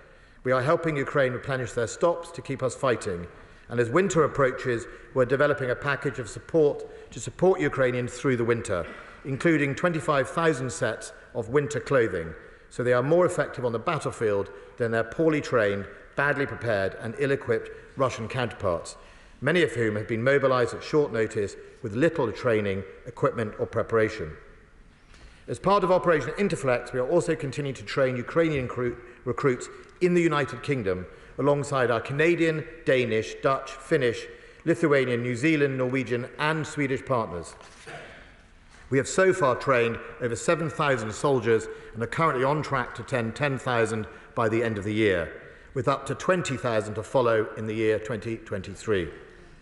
Furthermore, we have worked with allies and partners to establish an international fund which will ensure continued supply of essential, lethal and non-lethal military support to Ukraine, as well as manufacturing capacity. To date, we have received pledges totaling approximately £600 million and continue to work with international partners to secure further funding. Today, we will launch the first urgent bidding round to identify and procure critical capabilities which can be rapidly deployed to Ukraine. Mr. Deputy Speaker, I would also like to share with the House details of a recent incident which occurred in international airspace over the Black Sea. On the 29th of September, an unarmed RAF RC-135 rivet joint, a civilian I-Star aircraft on routine patrol over the Black Sea, was interacted with by two Russian armed Su-27 fighter aircraft. It is not unusual for aircraft to be shadowed, and this day was no different. During that interaction, however, it transpired that one of the Su-27 aircraft released a missile in the vicinity of the RAF rivet joint beyond visual range. The total time of the interaction between the Russian aircraft and the rivet joint was approximately 90 minutes. The patrol completed and the aircraft returned to its base. In light of this potentially dangerous engagement, I have communicated my concerns directly to my Russian counterpart, Defence Minister Shoigu, and the Chief of Defence Staff in Moscow, and has done so. My colleague, the Chief of Defence Staff, has also communicated his concerns. In my letter, I made clear that the aircraft was unarmed in international airspace and following a pre-notified flight path. I felt it was prudent to suspend these patrols until a response was received by the Russian state. The reply by the Russian Ministry of Defence on the 10th of October stated that they have conducted an investigation into the circumstances of the incident and stated it was a technical malfunction of the Su-27 fighter. They also acknowledged that the incident took place in international airspace. The UK Ministry of Defence has shared this information with allies, and after consultation I have restarted routine patrols, but this time escorted by fighter aircraft. Everything we do is considered and calibrated with regard to ongoing conflict in the region and in accordance with international law. We welcome Russia's acknowledgement that this was an international airspace, and the UK has conducted regular sorties of the RAF rivet joint in international airspace over the Black Sea since 2019, and we will continue to do so. For security reasons, I will not provide further commentary of detail of these operations. But I want to assure the House that this incident will not prevent the United Kingdom's support for Ukraine and resistance to Russia's illegal invasion. The UK government's position remains unchanged, with consistent support, I am pleased, from across the House. We will continue to support the Ukrainian people defend their homeland and the rules-based system. It has protected all nations from such naked and unprovoked aggression over the last 75 years, and it was also helped shaped by Russia in that time. And this government will always defend it because these rules-based systems are fundamental to who we are, and it provides peace and security for this country and our partners and allies. I commend the statement to the House. Luke Pollard. Thank you, Mr. Deputy Speaker. I want to thank the Secretary of State for giving me advance sight of his statement. And at a time when there's much government chaos, can I thank him also for his calmness and professionalism in his job. The statement that the Defence Secretary has made around the incident with the RAF Rivet Joint Surveillance aircraft is serious. The Defence Secretary has outlined that the correct steps were taken, a malfunction has been confirmed, and the incident has now been resolved. It is welcome that RAF flights have restarted, and there's been a clear recognition from Russia that the aircraft was flying in international airspace. The RAF have this House's full support, and we are grateful to them, to other UK forces, and our NATO allies in their work protecting the alliance and protecting freedom. This incident also acts as a serious reminder about the importance of avoiding escalation and miscalculation while continuing the UK's united support for Ukraine. Almost 8 months on from Russia's criminal invasion of Ukraine, I want to pay tribute to the remarkable and continuing Ukrainian resolve in the face of Russian aggression. Putin has made a huge strategic miscalculation in invading Ukraine, which has resulted in Russian forces suffering heavy losses. MOD estimates 25,000 Russian dead, tens of thousands injured, tens of thousands more deserted, and more than 4,000 armoured and protected vehicles destroyed. At a time where Ukrainians have shown incredible resilience in defending their homeland, Britain must continue to honour their bravery by remaining unwavering in our support for Ukraine. I'm grateful that the Defence Secretary has set out the UK's continued support under Operation Interflex to train Ukrainian forces, and we thank those UK members of the armed services for their work in doing so. I'll be grateful if the Secretary of State now could confirm when the promised action plan in relation to continuing UK support for Ukraine will be published, outlining the type and quantity of military, economic and diplomatic support which Ukraine will receive. Putin needs to be in no doubt that our resolve will continue, and whether it is his party or my party that's in charge, that will not change. I think it is also time that the Defence Secretary makes a statement on the planned drawback of troops from Estonia and how that decision can be properly scrutinised. I'm grateful if the Secretary of State could set out whether the replacement NLAW missiles have been ordered, where the orders have been placed, and when our stockpiles will be replenished. There is a concerning increase in Iranian drone activity, and I'll be grateful if the Secretary of State could also further set out what additional support can be taken by the UK and our allies to ensure that these Shahed 136 and the Mohajar 6 drones from Iran can be properly intercepted and defeated to protect Ukrainian infrastructure. Finally, Mr. Deputy Speaker, last night the Chief of the Defence Staff, Admiral Satoni Radakin, threw into doubt the plan's rise to 3% of GDP on defence spending, when in a speech he referred to it as a potential increase. I'd be grateful if the Defence Secretary could spell out what is the government's position on defence spending now, and whether that increase is confirmed, or whether it is, as Admiral Satoni Radakin said, only a potential increase. Our support for Ukraine is unwavering on this side of the House, and the Defence Secretary knows that he has Labour's full support in the provision of military aid to our friends in Ukraine. Putin must fail in his aggression, but as we enter an incredibly difficult period of this war, with cold weather drawing in, we must make sure that we're not only supporting our friends who are fighting in Ukraine, but also those civilians who they are fighting on behalf of. So I'd be grateful if the Minister could also set out what support the UK can offer to the civilian infrastructure, in particular protection of energy sources that are so important not only for Ukrainian industry, but for their people as well. Thank you, Mr. Speaker. Secretary of State. I'm grateful to the honourable member for his questions, and just to assure the House, I didn't hold the statement so that my counterpart on the front bench wasn't here. I spoke to him at length yesterday, and to also assure the House that while there are some things that cannot be said in public, or indeed even in this House at the highest sensitivity, I continue an engagement with the leaders of the parties at in the most sensitive areas to make sure they are fully apprised throughout this process. On the calibration is incredibly important to me.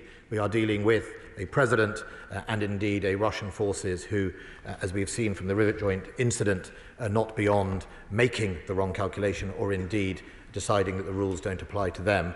And that is why, for those constituents of ours who will be fearful that this support could lead somewhere, I ask them to have faith in us and indeed all of us in this chamber, Mr. Speaker, that we do work this very detailed response to try and make sure we walk that sometimes tightrope, but make sure it is in the right place to do it. On the issue of the rivet joint, as I've said earlier, we make sure it is pre-declared. The flight path is not a surprise. That way we make sure it is no surprise to the Russians. It is logged in the normal manner, and indeed I informed the Russians that they would be escorted as well, so there were no surprises to do that. On the subject of the action plan, I think the honourable member is including also the broader government action plan, including foreign aid and support. First of all, I would concur with him that the foreign aid package and helping their economy survive and stand on its feet and go from strength to strength is as important as effective the military response. I will press my colleagues in the other departments to make sure we get him those details of the actual time and date. But it is a fundamental plank for Ukraine to make sure we do that. Part of the things I discussed when I was in the United States was in that area there. On the issue of Estonia, the second battle group, which was deployed, if you will remember, Mr. Deputy Speaker, after the invasion, a number of countries deployed what we call enhanced forward presence groups around Europe, in Bulgaria, in Romania. There was some talk about Hungary, but that didn't materialise. And obviously in Lithuania, Germany stepped up, and so did we in Estonia. The second battle group was always going to come back. It was the second battle group. Our fixed position, effectively, in Estonia is a battle group which we vary in size and capability. So in order to recognise the changed threat, we have put in, or we will remain there, GMLRS, our longer range deep fires, and indeed our air defence capabilities, which are not always in accompaniment with that battle group. So we have effectively beefed up the existing battle group, but we need to return the next battle group back. It is extended another 6 months, and I want to thank the men and women of the armed forces who extended out there. That will come back. We shouldn't also forget we have a squadron of tanks in Poland. We have more forces. We have a company, sort of small battle group in Bulgaria, part of a US strike brigade. And indeed, we are now exploring some more Royal Engineers in Poland to assist with training Ukrainians and things like combat engineers. So that is why it came back. I engaged with my Estonian counterparts. I met them last week, and again, I met them the week before in Poland. To talk them through this. They were given prior notification. We're very, very keen to continue to work strongly with them. We have given an extra commitment on Estonia to have a brigade headquarters forward and a brigadier, in the same way the German plan in Lithuania is to allocate a brigade for fast response to deploy, and that's one of the ways we are seeking to go. And we're also helping Estonia develop its own divisional headquarters hand in hand. But we always keep them under review, and we are all waiting for what we call the NATO regional plans that in detail will set out how our forces should be deployed across Europe as part of a bigger comprehensive plan. And that's really important for all of us to be guided on that. On the Iranian drones, the Ukrainians are having success shooting a number of them down. It is the sheer scale. Members will not have missed the similarity between the V1 rockets and the use of this. I would urge the Iranian government to understand that surely supplying Russia to indiscriminately kill civilians, women and children, babies and prams, is not an activity that Iran wants to be associated with. And I would urge them to desist as soon as possible. And we are not convinced by the denials from the Iranian government at all that this is not being supplied by them. We will, however, invest and use some of our funding that I've talked about to invest in what other novel capabilities we can find to deploy. In the meantime, we are continually to supply and will step up our supply of our low-velocity missiles into Ukraine to work with the Stormer system and also make sure we can help with detection or electronic warfare schemes.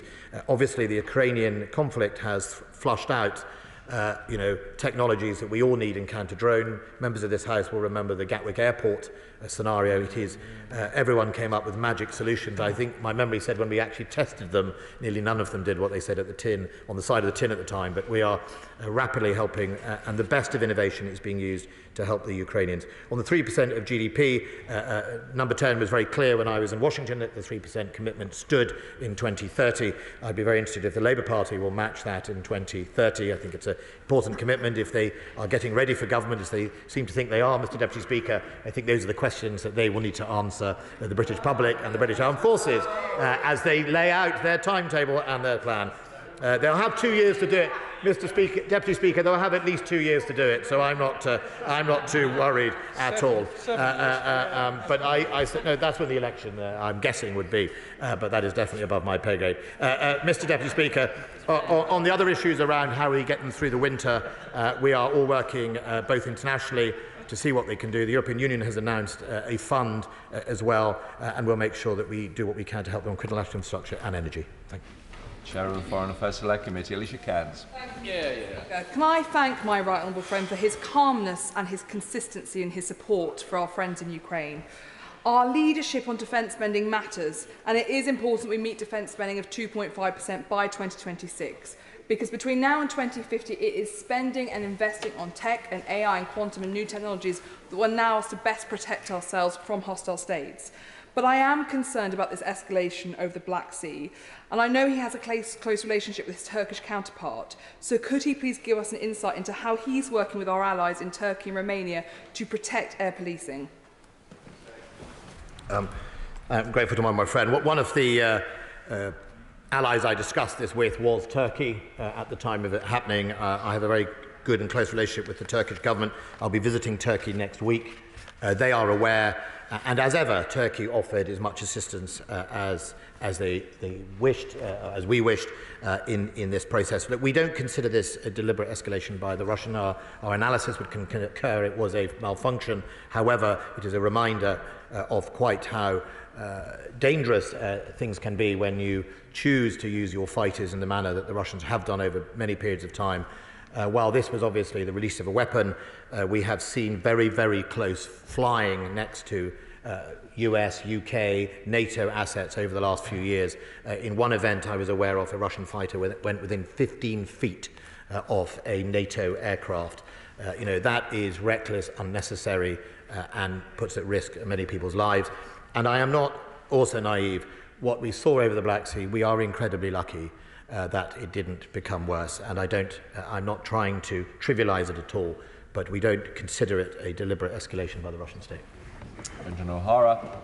Thank you, Mr Deputy Speaker, and I too would like to thank the Secretary of State for advance sight of this statement. And I know my right honourable friend, the member for Ross and Lochaber, appreciates the collegiate way which both he and his staff have acted throughout this crisis. Understandably, much of this attention of this statement will be focused on the incident involving the RAF's surveillance aircraft and the Russian Su-27 fighter, which took place, as we said, in international airspace on a pre-notified flight over the Black Sea last week.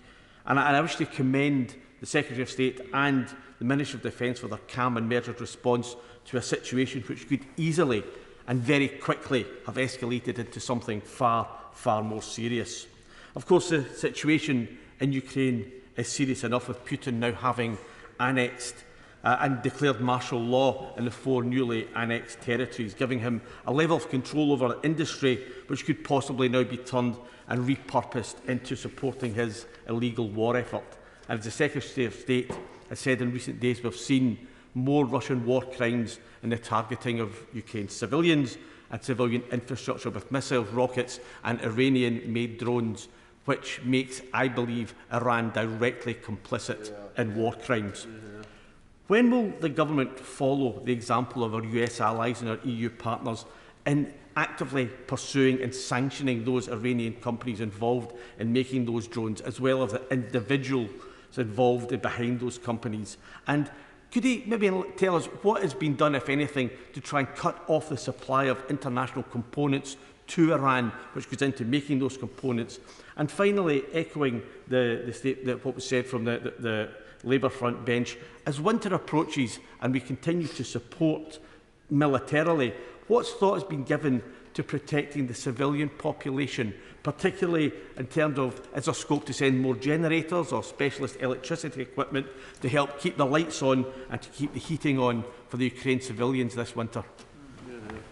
I'm grateful to the honourable member. His last point is incredibly important. We already had quite significant work from the Department of Health in this conflict about getting medical supplies, but I think he prompts me to see what we can do in a more international coordinated manner for exactly that. Now, I am aware of it, but I would potentially write to him with the full detail. But he is right. This is going to be a tough winter, and I think we need to make sure. I'd like to join him on the calmness of the RAF. They have incredibly professional men and women doing an incredible job, not only here. Some of those same aircraft and the P-8s from Lossiemouth go out and protect us in the north, the very high north, from aggression and Russian activity, and also obviously in Scotland it is often where Russia does enter our airspace with its long-range bombers and patrols, a habit they didn't give up after the Cold War and still continue to do so. And I think here is the difference. Here we were in international airspace, and I think that is something to remark. But we try, even though, and keep a professional manner with the Russian. It is important that we maintain that professional link with the Russian Ministry of Defence and recognise that we can have those important engagements in times like this. Sir John Whittingdale. Thank you, Mr. Deputy Speaker.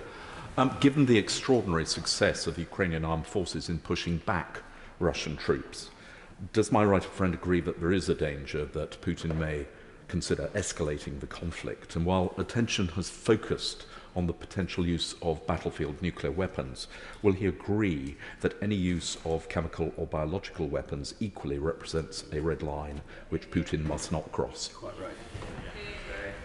The OPWC, the convention that we are all signed up to and indeed viewed as some of the key anchor countries to upholding that, which saw us, obviously, if you remember, the use of chemical weapons in Syria, see a number of actions, including us and France, take military action, is incredibly important.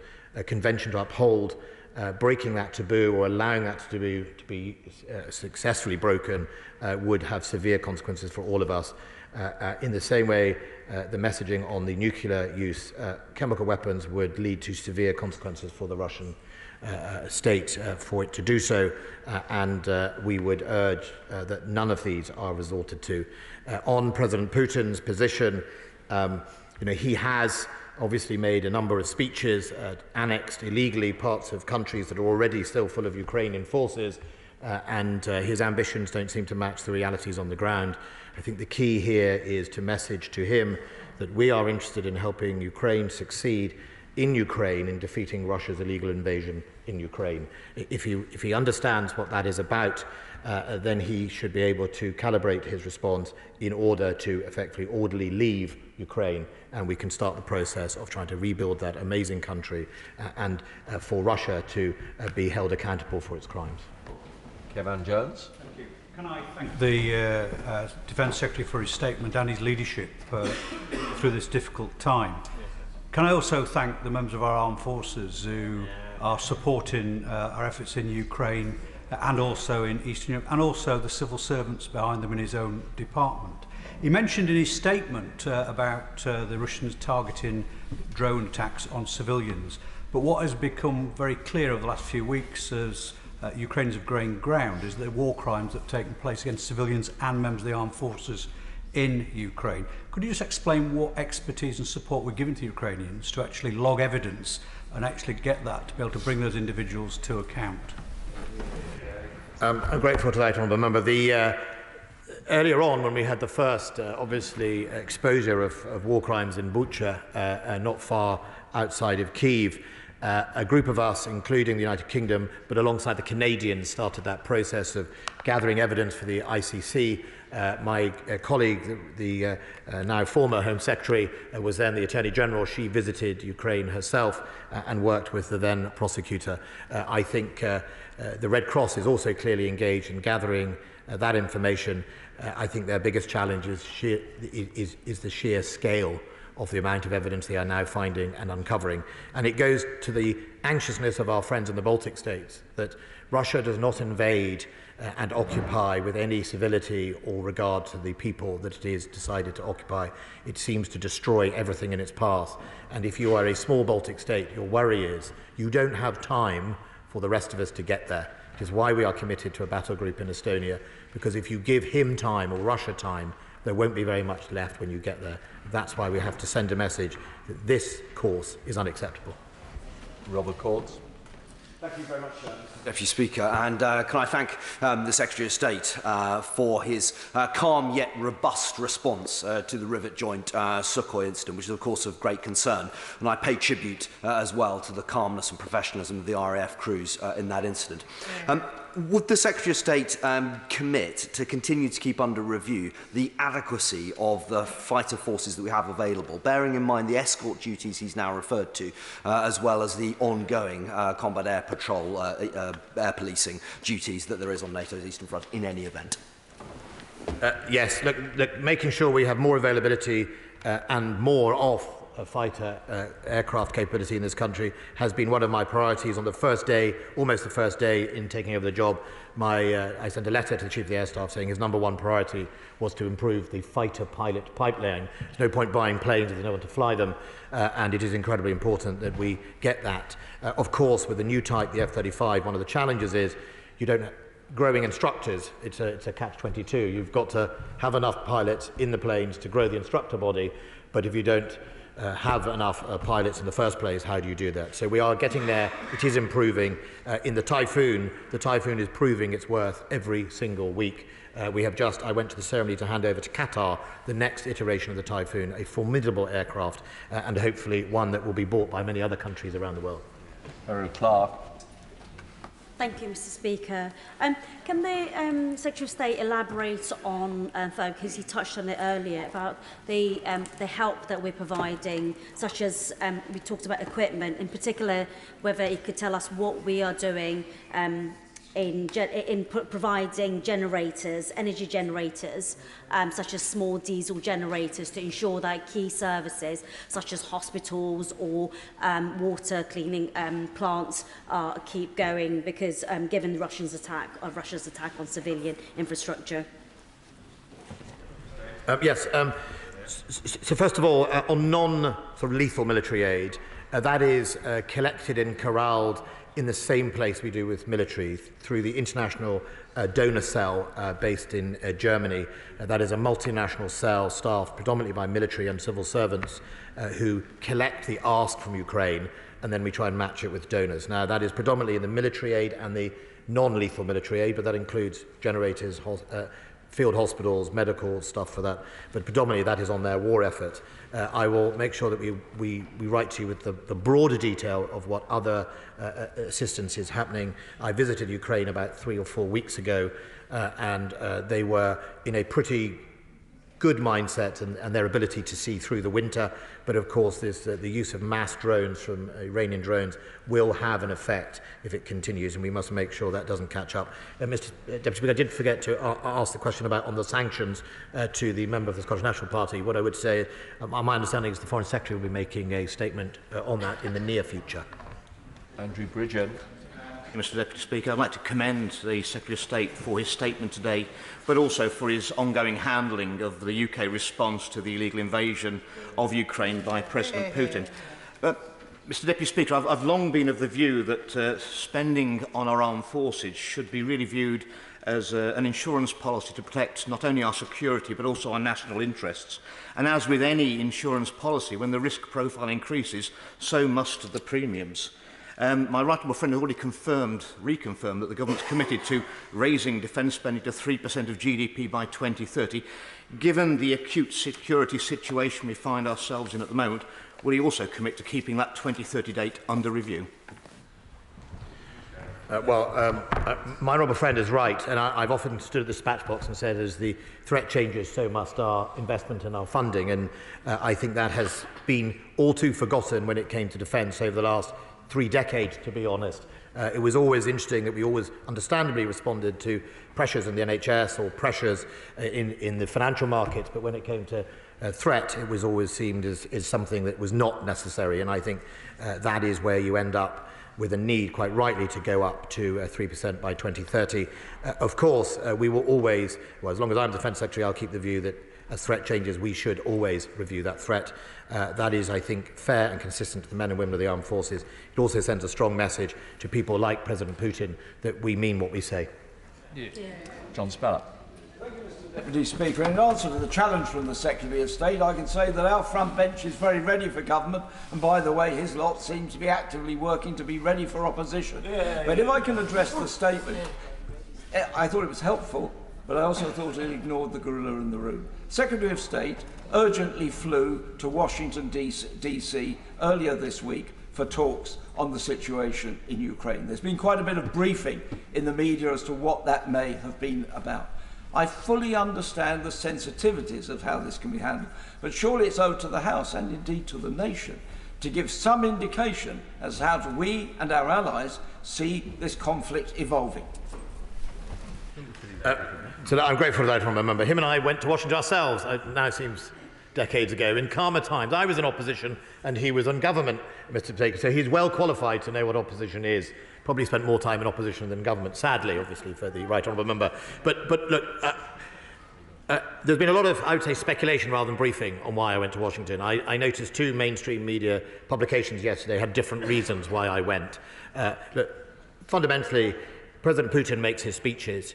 Things change. We need to be absolutely prepared to discuss that with our closest allies, and sometimes that is important that we do so in person. I thought it was important, both after the appointment of the new general and also after the speeches President Putin has made about annexation and indeed the issues around Ukraine's success on the battlefield and what that could mean for President Putin and his actions and what next. And I think that is very, very important that we do those things in person. I went to the Pentagon, the State Department, the National Security Advisor and other meetings and made sure that we are all understanding our planning processes about what we would do in the event of a whole range of things.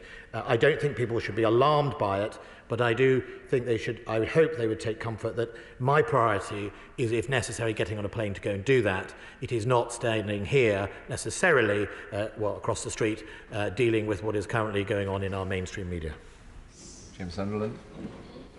Mr Deputy Speaker, following the Defence Secretary's recent visit to Washington and other travels, could I please ask him to provide for the House a short assessment of the continuing resolve within NATO for supporting Ukraine, and so that we can also see this through?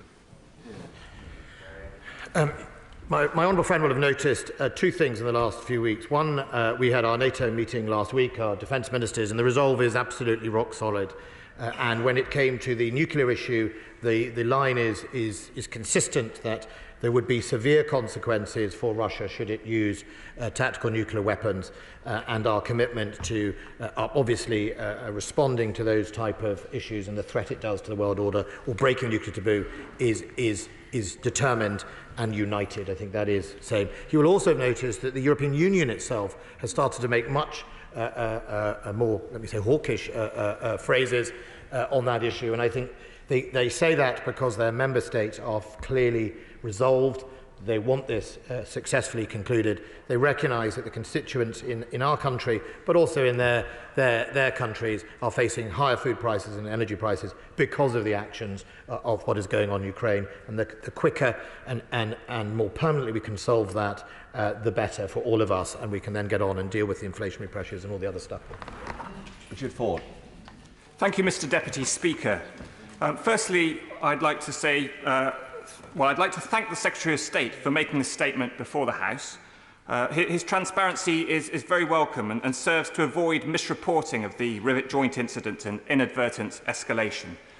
We in the Liberal Democrats would like to add that we also pay tribute to the professionalism, the values and standards of the Royal Air Force and of all of our armed forces. I particularly appreciate the Secretary of State's recognition that communication is crucial to ensuring that we avoid miscalculation. He said that he has communicated his concern directly to his Russian counterpart, Defence Minister Sergei Shoigu, and the Chief of the Defence Staff has done the same using his channels. On the 7th of March this year, the Chief of Defence Staff's Admiral Sir Tony Radakin said that lines of communication were, quote, not as strong as we would want them to be. Can the Secretary of State comment on whether top-level lines of communication with Russian counterparts have deteriorated further or improved since then?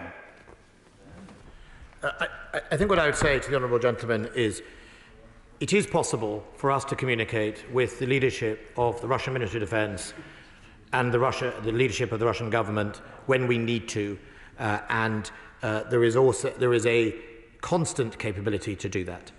It is not particularly easy, and it's not particularly easy across the international community at the moment, either because obviously General Gerasimov and Minister Shoigu are clearly engaged in the activity that has led us all to the House today, and they are busy doing that.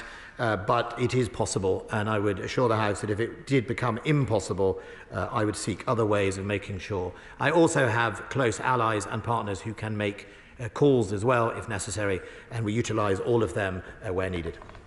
Thank you very much, Mr. Deputy Speaker. Given all that is happening in Russia and Ukraine and elsewhere in the world, does the Defence Secretary agree that it is right that the Prime Minister has brought forward a commitment to a 2.5% defence expenditure by 2026, because we cannot wait until 2030 to realise or to deal with the greater threats that we deal with now, that we face now?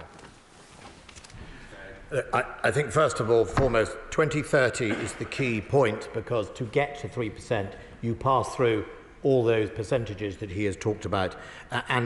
The reality is we need to make sure that the rise to 3% is done sustainably. You can't just give me a blob of money in 2029 and expect the government to buy a warship in 5 weeks and everything else. It has to be a proper, graduated response. I will make sure that that response includes 2.5% of GDP en route to 3%. I think it is also important to remind the House we are also part of NATO. NATO helps us achieve global, or certainly within North Atlantic, mass and our ability to deploy very large numbers of troops if necessary, and still, on paper, NATO far outnumbers Russian forces. After this event, where Russia has degraded nearly all its land armed forces significantly, you'll find that the ratio is even more imbalanced in favour of NATO. Harry Sherman. Mr. Deputy Speaker, can I say to the Secretary of State that it gives me great confidence this morning that we have a competent and trusted Secretary of State and a competent and trusted Shadow Secretary of State having an intelligent conversation about this and a question and answer session. And it's what our constituents expect to happen in this Parliament rather than recent events.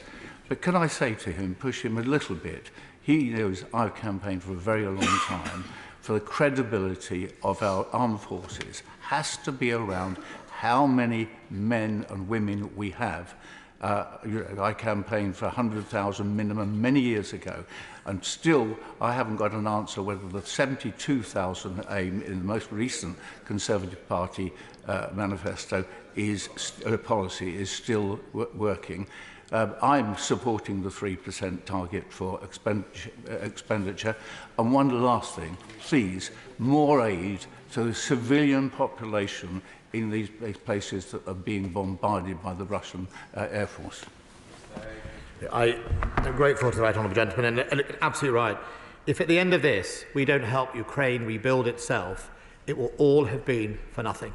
It is really important that alongside the military response, we help that economy get on its feet. It has the means to, it has the agricultural produce, etc., and I think it's really important, as he says, that not only is the military and the values the difference between Ukraine and Russia, it is also about the economic levels and the lack of the poverty and all that other issue that's so important. Look, on the credibility of our armed forces, we have to make sure that whatever size our armed forces are, they are properly protected, they are perfectly formed, at the very forefront of capabilities, and able to interoperate with and integrate with our biggest allies. That is as important as the size of our armed forces. Russia went for size, And if you look, it can't talk to each other, it can't defend itself. And for all the boasts about how many BMPs and T-72s it's got, they all ended up dead or broken on the roads to Kyiv. So it's a really important balance that we get. But like him, I believe that you also need to invest in your armed forces to deliver that, but have armed forces of scale to make sure you are able to be present around the world to deter your enemy, so you can make choices around who is in the Baltics and in Poland and in the Pacific and in Africa, where violent counter-extremism is getting bigger and bigger and a threat to the stability of Africa as well. So I agree with him. I'm having a meeting, I think, with the Treasury this afternoon. If you'd like to come with me, I'd be delighted to take him with me. The honourable member, for many years, we've been in the same house together. He is a formidable individual at delivering not only what he wishes to achieve, but also I remember him being formidable to his own front bench at certain times when they needed to hear the right messages. So he would be very welcome. If I could squeeze you into the Treasury meeting, I would. Richard Holden. Thank you very much, Mr Deputy Speaker, and I'd like to thank the Secretary of State for his statement and echo the comments of the whole House, including the Honourable Member for North Durham, my neighbour, in praising him for his leadership during these issues we've been facing in Ukraine over the last few years. Obviously, in addition to the supply of lethal and non-lethal weaponry and supplies, one of the big things the UK has been doing is help train Ukrainian forces. Could my right honourable friend confirm just how many Ukrainian troops have been trained so far in the UK's training programmes, and also how many we're planning to train in the coming year? Yes, 7,000 we've trained so far. We'll be on target to complete 10,000 and then another 20,000 plus the next year. It often depends on whether the Ukrainians will able to give us the training pipeline. Some of these people will be coming off the front lines to do that. It's always a challenge, but we're in the right position. We're well supported by the international community. It's making a difference. We are now looking at what else we can do in more larger units, helping them train at company and battalion level, but that would probably happen within Europe. Ruben. Thank you very much indeed, Mr Deputy Speaker. In describing Russia's increased targeting of Ukraine's energy infrastructure, which has led, as we've learned this morning, to restrictions on power supply, the Secretary of State referred to the sheer quantity of cruise missiles and drones that are being used in those attacks. Is it now a question of just increasing the kind of equipment and capability that he has announced to the House today to enable Ukraine better to resist those attacks, or are there other capabilities, and he made reference to some, which could be supplied or which Ukraine has requested?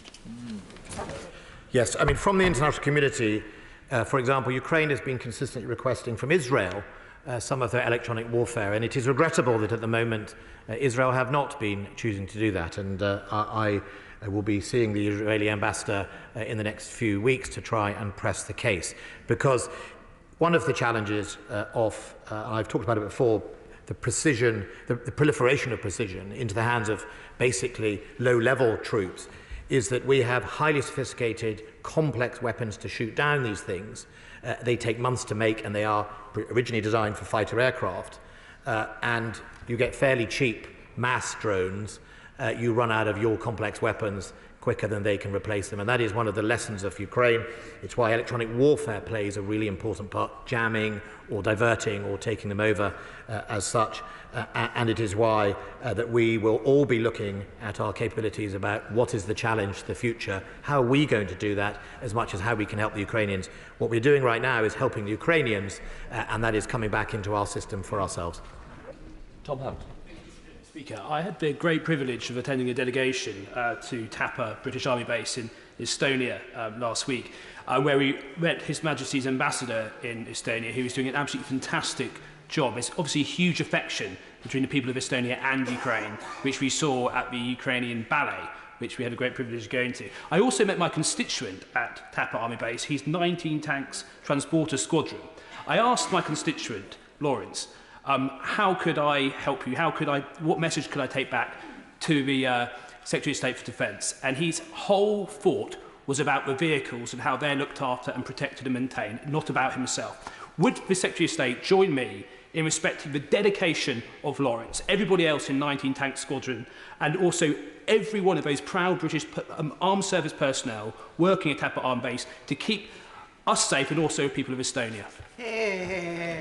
Yes, my honourable friend is rather brave asking that question of a soldier. I've often had answers you didn't expect. I think he exposes the very real professionalism of our men and women. You know, we were always taught, and I've never forgotten it, and forgive me for the gender issue, but it was my men, my kit, myself. That is the difference between us and the Russians.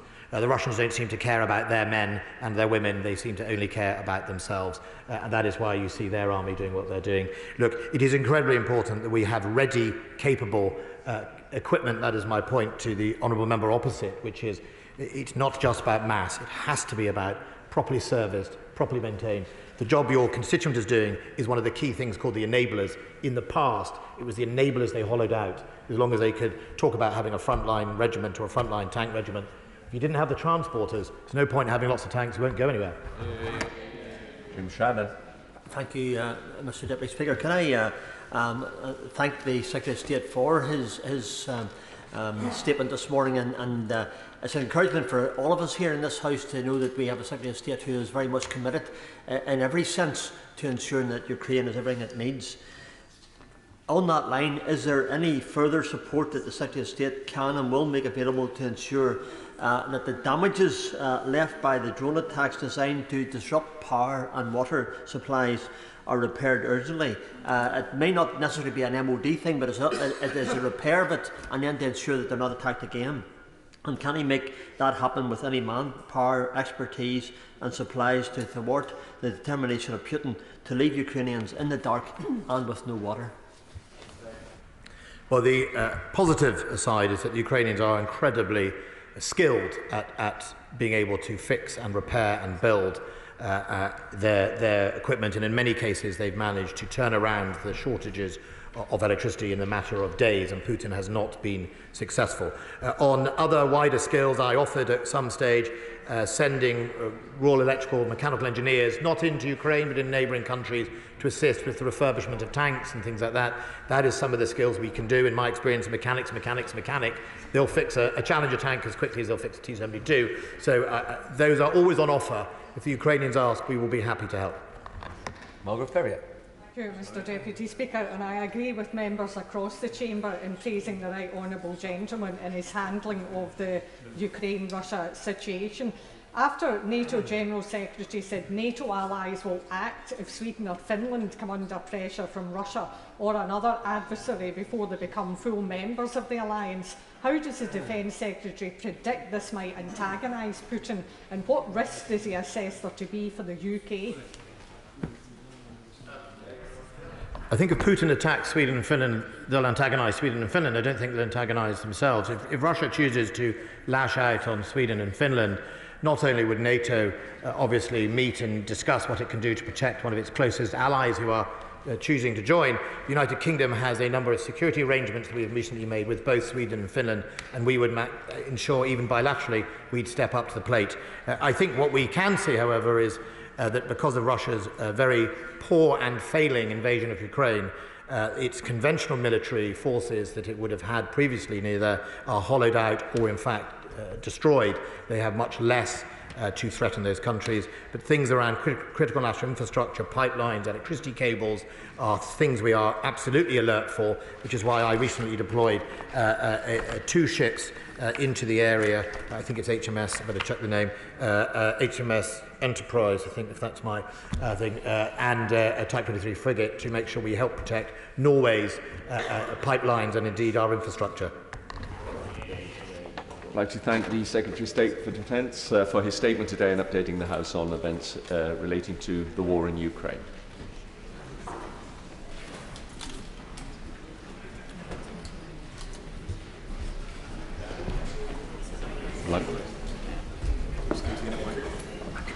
Go on then. We're now moving on to the business statement. I call the Leader of the House, Penny Morton. Thank you, Mr Deputy Speaker. The business for the week commencing the 24th of October will include Monday the 24th of October, consideration of an out-of-turn supplementary estimates relating to Her Majesty's Treasury and the Department for Business, Energy and Industrial Strategy. followed by proceedings on the Supply and Appropriation Adjustments Bill, followed by consideration of a resolution relating to stamp duty land tax reduction, followed by second reading of the Stamp Duty Land Tax Reduction Bill. Tuesday the 25th of October, second reading of the EU Retained Law Revocation and Reform Bill. Wednesday the 26th of October, Committee of the Whole House and remaining stages of the Identity and Language Northern Ireland Bill Lords. Thursday the 27th of October, a debate on a motion on the National Food Strategy and food security, followed by a general debate on guaranteeing the right to maintain contact in care settings. These subjects were determined by the Backbench Business Committee. Friday the 28th of October, private members' bills. The provisional business for the week commencing the 31st of October includes Monday the 31st of October, which is scheduled to be the day of the Chancellor's statement, remaining stages of the Genetic Technology Precision Breeding Bill, followed by consideration of Lord's amendments to the Product Security and Telecommunications Infrastructure Bill. Tuesday the 1st of November, remaining stages of the Online Safety Bill. Wednesday the 2nd of November, Opposition Day, debate on a motion in the name of the Scottish National Party, subject to be announced. Thursday the 3rd of November, business to be determined by the Backbench Business Committee, and Friday the 4th of November, the House will not be sitting. Madam Leader of the House. Thank you, Mr Deputy Speaker, and I thank the Leader of the House for the forthcoming business. But, Mr Deputy Speaker, where on earth do I start? Where? I mean, do we even still have a Prime Minister? This is the morning, well, now it's the afternoon after the morning after the night before, with the government seemingly falling to pieces before our very eyes. As some of their own backbenchers said yesterday, they ought to be ashamed of themselves. With a Home Secretary resigning amidst discussions of national security, a government seemingly unable even to organise against our motion to ban fracking, forced early morning hours clarifications from Downing Street, all in a day's work for this absolute disgrace of a government party who are simply unfit to govern. They are dragging this country's reputation through the mud, and the British people will never forgive them for it. British people are looking to the government for answers on how they're going to pay for their mortgage or their rent or their bills, which the government have sent sky high when they crashed the economy. Instead, chaos. Mr Deputy Speaker, Parliament ought to be a model workplace, so could the Leader confirm that reports of bad behaviour in the lobbies last night or outside the lobby will be investigated?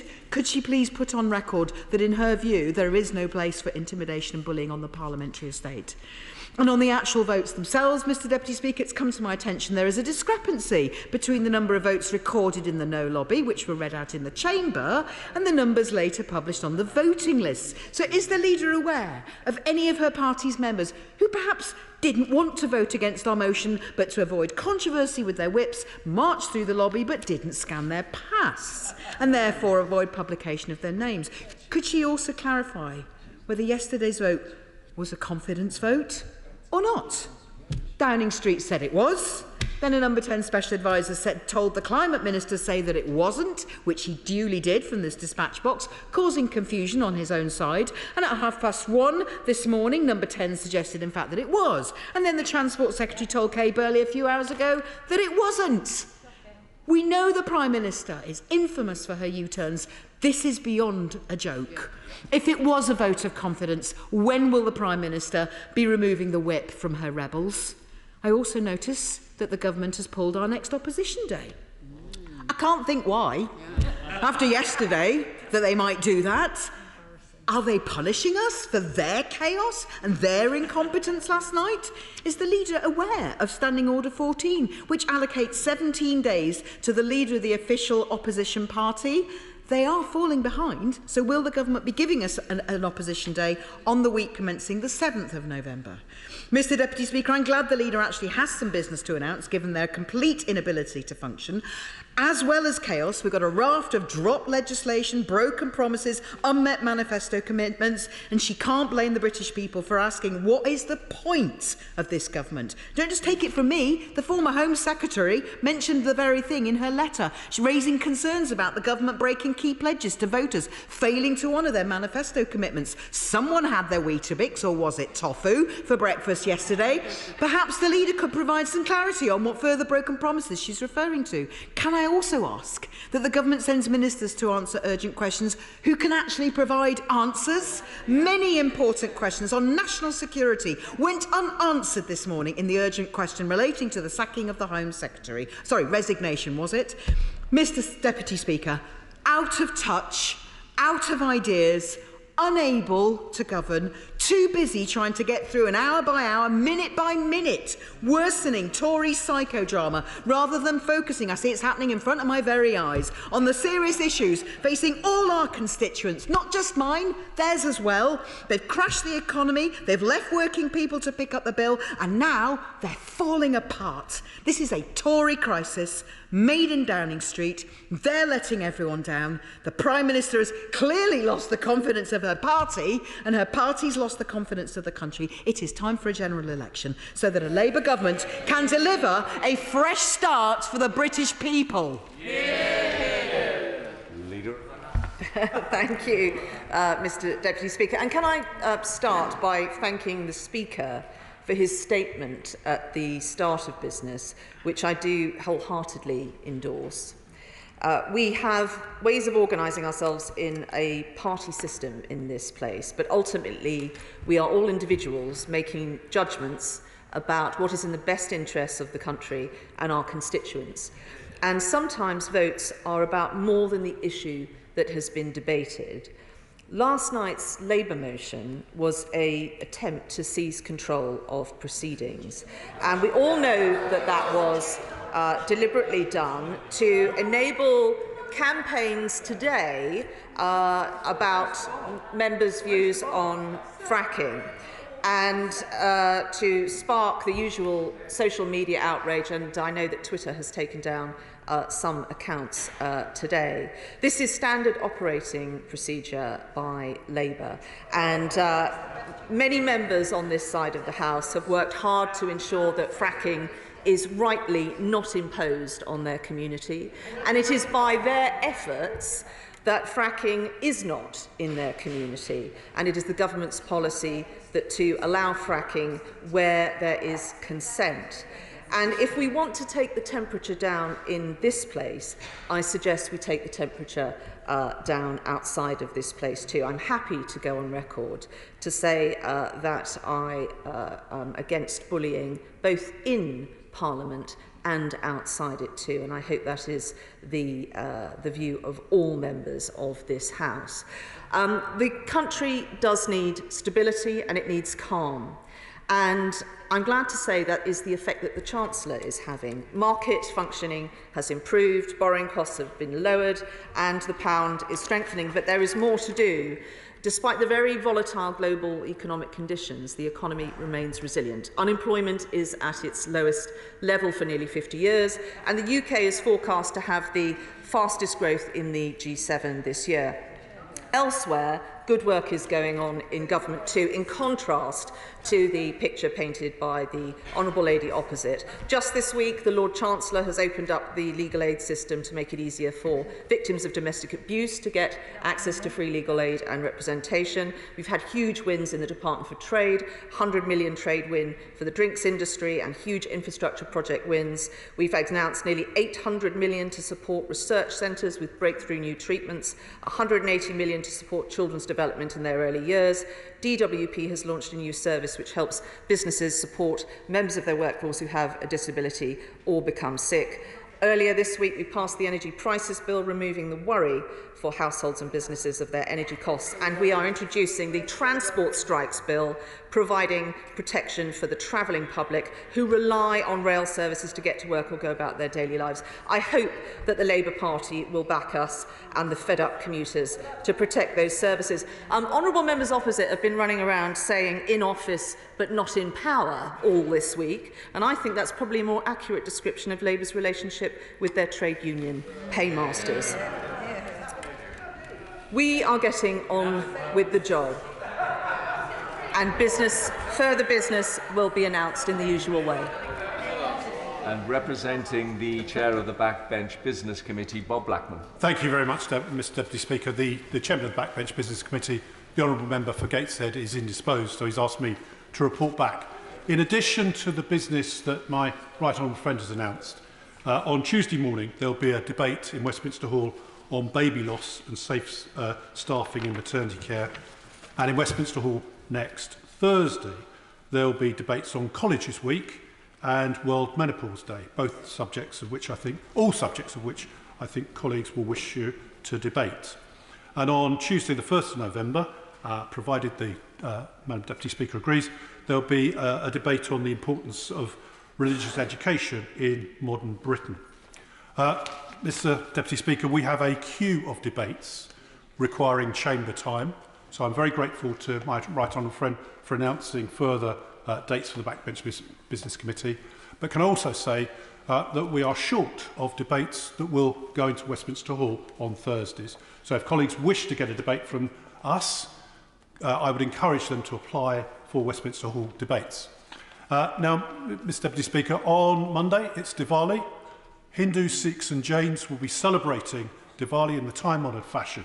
So can I call on my right friend to join with me in wishing everyone Shub Diwali and Nutan Vashna Abhinandan for Wednesday and the Hindu New Year.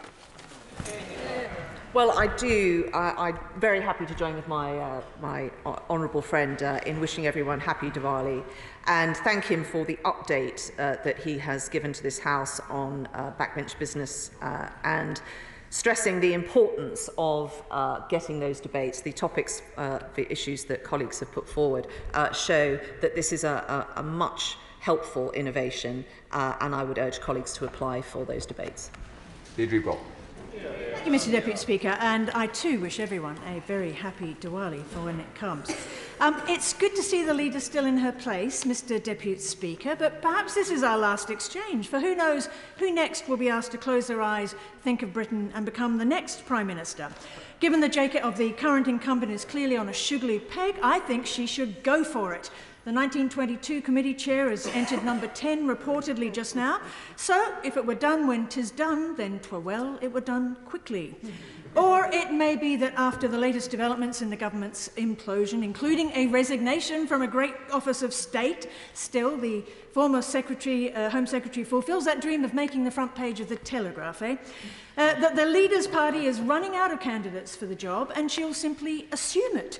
Assuming, that is, she still wants to inherit this Icarus economy, so spectacularly burned and crashed by the government, leading to IMF and Bank of England interventions, as if the UK was a rudderless economy with no one at the wheel.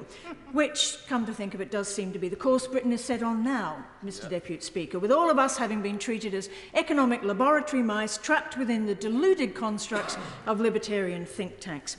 A debate on some sort of compulsory training for government ministers on the basics of economics might be helpful. But, Mr Deputy Speaker, many of us in here and outside this place are finding it a bit of a struggle to keep up with events, so can we have a statement, please, on exactly who the current members of the government are just now? And I believe the government's bringing in legislation today mounting further attacks on trade unions and introducing a minimal level of service guarantee for the rail network. Surely it's time we brought in a minimum level of service guarantee for Westminster governments. And while we're at it, a debate on molestation, reflections and intimidations, as outlined in Erskine May, might prove useful. In the 18th century, as I'm sure the Bayes Secretary knows only too well, insulting or menacing members or trying by force to influence them in their conduct in Parliament was roundly condemned and considered a contempt. The time is clearly ripe for refresher courses. Look, Mr Deputy Speaker, the temptation is always to have a bit of fun with these weekly jousts over the political soap opera, but there's in fact very little room for amusement this week. I am all too conscious of the millions of people who are still looking to this place to provide them with some reassurance. Those in charge have a clear idea of the problems they face and know what to do to sort them. All four nations are looking on aghast at the shambles this government has created for itself, but far more seriously for all of our citizens. The attractions of an independent Scotland, free of this burrock of a place, grow ever greater. General election now. Here.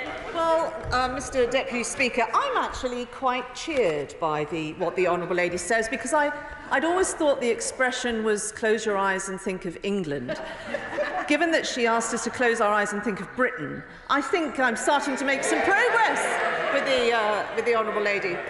I'm sorry that she didn't mention any of the economic support that we have put through this House this week to the citizens in Scotland. But I have to tell her, as we prepare for a statement on the 31st of October, there is a policy being touted that I'm afraid to say would cost every single person in Scotland £2,184.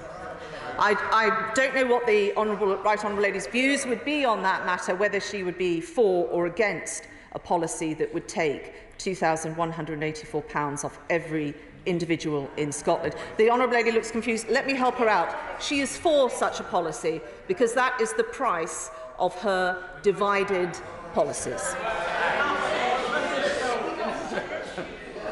Roger Gay.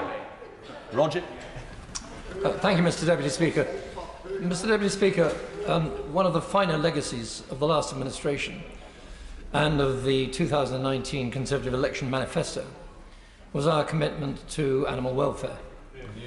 Would my right honourable friend confirm that that commitment is still firmly in place, and would she therefore find time as swiftly as possible to bring forward the remaining stages of the Kept Animals Bill? Well, I thank my right honourable friend for reminding us of the track record we have in this area. As an independent nation, we are now able to go further than ever on animal welfare. We have banned the live export of animals for fattening and slaughter. We have legislated for animal sentience, and we are building an animal welfare into our independent trade policy. Other business will be announced in the usual way, but the honourable gentleman has those assurances, and he should be confident when he looks at our track record. Chris Bryant. Thank you very much, Mr Deputy Speaker. I want to ask about brain injury, because yesterday morning I hosted a round table here with lots of people who've been engaged in the issue around concussion in sports. You may have seen recent stories about rugby players, football players who are suffering from depression, anxiety, a whole series of different mental health complaints, and many have suicidal or dementia problems resulting from subconcussive events. So not even when they've been knocked out, but repeated shaking or minor blows to the head. Can we have a debate on what the government's going to do about this, when we're going to have proper protocols for all sports so that we protect every single child, especially as their brain is developing? Well, I thank the honourable gentleman for raising that. I will certainly raise this with both the Department for Health and also the Department for Education as well, but he will know how to apply for a debate. Thank you, Deputy Speaker. Currently, organisations like the government-funded Energy Savings Trust are providing excellent advice to households up and down the country on how to save energy and also then save money on their bills. I think it's time that we also did similar advice for businesses, and I am working with business leaders throughout the two cities, including Kate Nichols of UK Hospitality and Kate Hart from Central London Business Improvement Districts on this matter. Would my right honourable friend join me in encouraging businesses across the country to take steps to be more energy efficient, and does she agree with me that perhaps we should be looking at the House of Commons on its energy consumption too? Well, I thank the Honourable Lady for her excellent question, which I shall make sure that the Secretary of State hears, and to thank her. The campaign she describes, I think, would be extremely useful to many businesses. Quite often, small differences in behaviour can lead to massive savings in energy, but also business costs as well. Anna McMurran. Thank you. What I witnessed yesterday in the entrance to the voting lobby was an absolute disgrace. A clearly, visibly distressed Tory MP being forced against his will and bullied, manhandled into the voting chamber. So I know this government is disintegrating in front of our very eyes, but this is a challenge to democracy. Will the Leader of the House make an urgent statement against this sort of bullying and support the investigation that is now clearly needing to take place? Well, I would refer the Honourable Lady to what I said at the start of my remarks today. The Speaker made a statement which I completely support what he said. Of course, everyone in this chamber would condemn bullying, both, I hope, outside of this chamber, but also within it too. But what I would say to the Honourable Lady is the situation is not helped if people don't make specific allegations. Any member of this House who has seen bad conduct or who has been the victim of bad conduct must be able to come forward and report that and it be investigated. I'm not aware of any such substantiated allegations at all. And I'm afraid I would say to the Honourable Lady, if she wants to help the situation, think about what she could do to assist that situation. And I would ask her to check that against her behaviour today. Well, I know. Thank you, Mr. Deputy Speaker. Can I ask my right honourable friend if she will find time in this chamber for a debate about the modernisation of the land registry? Currently, if an identity thief steals your identity and uses it to transfer the title of your house, there is a very protracted, long-winded mechanism that ends up in a tribunal, which may well at the end of it not see your house returned to you. This has happened to one of my constituents. He has lost a home that he spent many months investing in time, in cash, and indeed in his own hard labour renovating it, only to let it to tenants who stole his identity and then used it to transfer the title. He is struggling to get that property back, and it strikes me that the land registry procedures, where it's simply impossible to transfer a title back, are outdated and very much in need of updating. Well, I have to say, I've heard about the case that the Right Honourable Lady has been working on behalf of her constituents. It's absolutely appalling. To be robbed of any property is bad enough, but one's home, which you have put your heart and soul into, you may have brought up a family there, it's really incredibly distressing. I know that my Right Honourable friend has been doing a huge amount to put a rocket up the land registry. I want to assist her in doing that, and I will write to the Secretary of State, but she also will know there are questions on Tuesday and she should raise that there. Christine Jardine. Thank you very much, Mr. Deputy Speaker. I've raised concerns recently with the Home Office and the Ministry of Defence about a 13-year-old girl living in my constituency, separated from her family in Afghanistan, despite assurances that they were given at the time when they assisted the forces in Afghanistan. So I wonder if the leader could advise me on how I might go about raising this with the Minister directly, and whether we could have some time in the chamber to debate the ARAP scheme and its progress. Well, I'm very sorry to hear about that case. The Honourable Lady will know how she can apply for a debate, and she may wish to work with other colleagues to do that. But if she passes the details of that case to my office, I will write on her behalf and ask for a meeting with the Minister. David Mundell.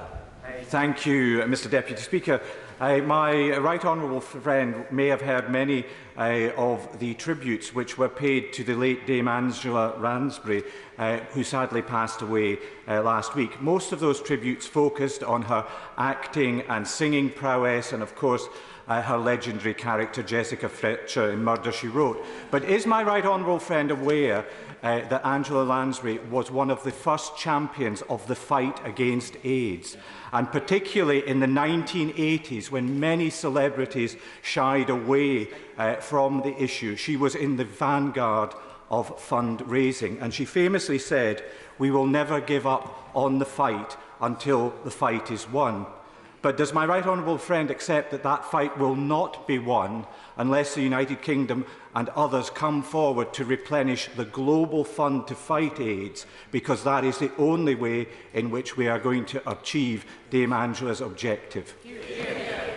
Well, I thank my right honourable friend for and join with him in the tribute that he pays to the late Angela Lansbury. I did know that about her. She was a stalwart and someone that really changed views towards that particular disease. I can tell him that the government has restated its commitment to the Global Fund, and we will make an announcement on our pledge in the coming weeks. Stephen Doughty. Thank you, Mr Deputy Speaker. The problem with the chaos in the government is that, of course, it delays getting answers to real-world problems that our constituents are facing. And one of those that my constituents in the Hayes Point apartments in Surrey have been struggling to get an answer on is when they will get payments from the Energy Bills Support Scheme, because they come under what's called the Alternative Fund, which is for those who don't have a direct relationship with an electricity supplier. I've been trying to get answers from the Business Department on this. They haven't had their money like others have up and down the country. Could she urgently chase an answer and a statement from the Secretary of State for Business Energy on this, so that they know when they're going to get their support with their energy bills? Thank you. Well, this support is enormous and it is most welcome, but people need to know how the schemes work, and I know the Honourable Gentleman appreciates they are complex schemes. I will certainly follow this up with the Department and ensure that members are given information that is easily understandable for their constituents. Anna Firth. Thank you, Mr Deputy Speaker. Look, this weekend, Southend came together to commemorate my successor, Sir David Amess. So with that in mind, would my right honourable friend agree to a debate on the transformative effect of music on those with learning difficulties and disabilities? In Southend, we have not only the Love to Sign Choir, but the International Music Man Project, recording its first ever single today with the Royal Marines brand. Will my right honourable friend and the whole House help make this the Christmas #1 for all that it does to help those with learning difficulties overcome barriers and to the benefit of us all, and overcome huge challenges in their life? Well, I thank my honourable friend for raising this and paying tribute to our dearly missed late colleague, Sir David Amess. The Music Man Project is an incredible organisation. The Christmas single that she mentions is available now to download. Their first live performance is tonight at the Painted Hall in Greenwich, accompanied by the Royal Marines band. And I have to say, I was very privileged to go to their first rehearsal, and it was one of the most amazing experiences I've had. I have video of the effect of these two organisations coming together, and it was an amazing thing and the lasting legacy of our late colleague. Yeah. Barry Sheeran.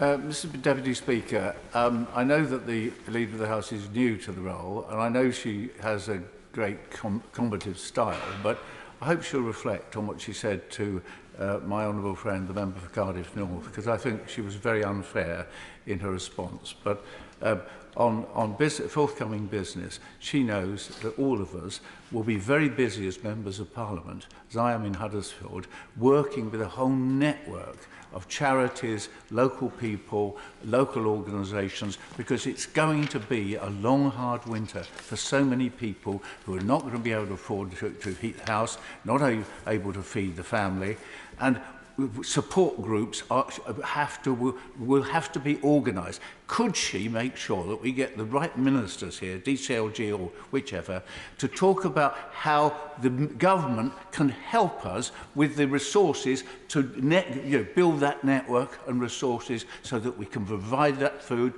provide those warm spaces, and so MPs can actually roll up their sleeves and help. Well, on that latter point, I can certainly raise this with the key departments involved. So much of this is about sharing good practice. There will be organisations that will be working across several areas around the country, and picking up good practice and sharing it is incredibly important. Justin Tomlinson. Drama, suspense, whodunit. No, Mr Speaker, not here, but in cinemas up and down the country. Great entertainment, key part of our social fabric. And for the whips, an opportunity for people to be somewhere where they can turn their phones off. Will the Leader of the House find time to debate the importance of the exclusivity window for new films in this changing entertainment landscape? Well, I thank my honourable friend for his very witty question. I shall certainly raise this with the relevant department. George Howard. The Leader of the House will be aware that one of the important principles of our constitutional arrangements is the principle of the mandate. Given that the government's mandate derived from the last general election manifesto has now either been abandoned or exhausted, isn't it really time that we had a general election? Yeah. When it would have been in this country's interest to have a general election, when this Parliament was in paralysis due to Brexit before the 2019 general election, the Honourable Gentleman's Party blocked it. So I'm not going to take any lessons to him on that front. We stood on a manifesto that we are delivering, but that work is not yet done, and we will continue to deliver the manifesto that gave us this sizable majority. Brickcliffe. Speaker, grassroots clubs and sports are vital to communities like mine in Hyndburn and Hassenden. I've got some fantastic clubs like Huncourt United and the Wildcats, but they do need support to make sure that they've got the vital screen spaces that they need to train, but also the funding to exist. So could we allow a debate in government time on how we continue to support grassroots clubs and sports? Well, I thank my honourable friend for raising this important issue. I shall certainly flag what she has said today with the relevant department. She will know how to apply to a debate, and I think it will be a very well attended one if she secures it. Jeff Smith. Thank you, Mr Deputy Speaker. Pavement parking is a massive problem in South Manchester. It's a difficult problem to solve. We need the power that London has to introduce a default ban. Now, last week, the Secretary of State, who happily has just joined the front bench, said it was a priority for her and would bring forward the legislation we need as soon as parliamentary time allows. So can I ask the leader to work with her colleague to make that happen? I think it would be a relatively simple thing to do and would be widely welcomed. Well, to save my civil servants some work and some paper, I shall put it on record to Hansard that I will ensure that the relevant Secretary of State hears what the honourable gentleman has raised. John Lamont. Nicola Sturgeon confirmed this week she's pushing for a hard border between Scotland and the rest of the United Kingdom.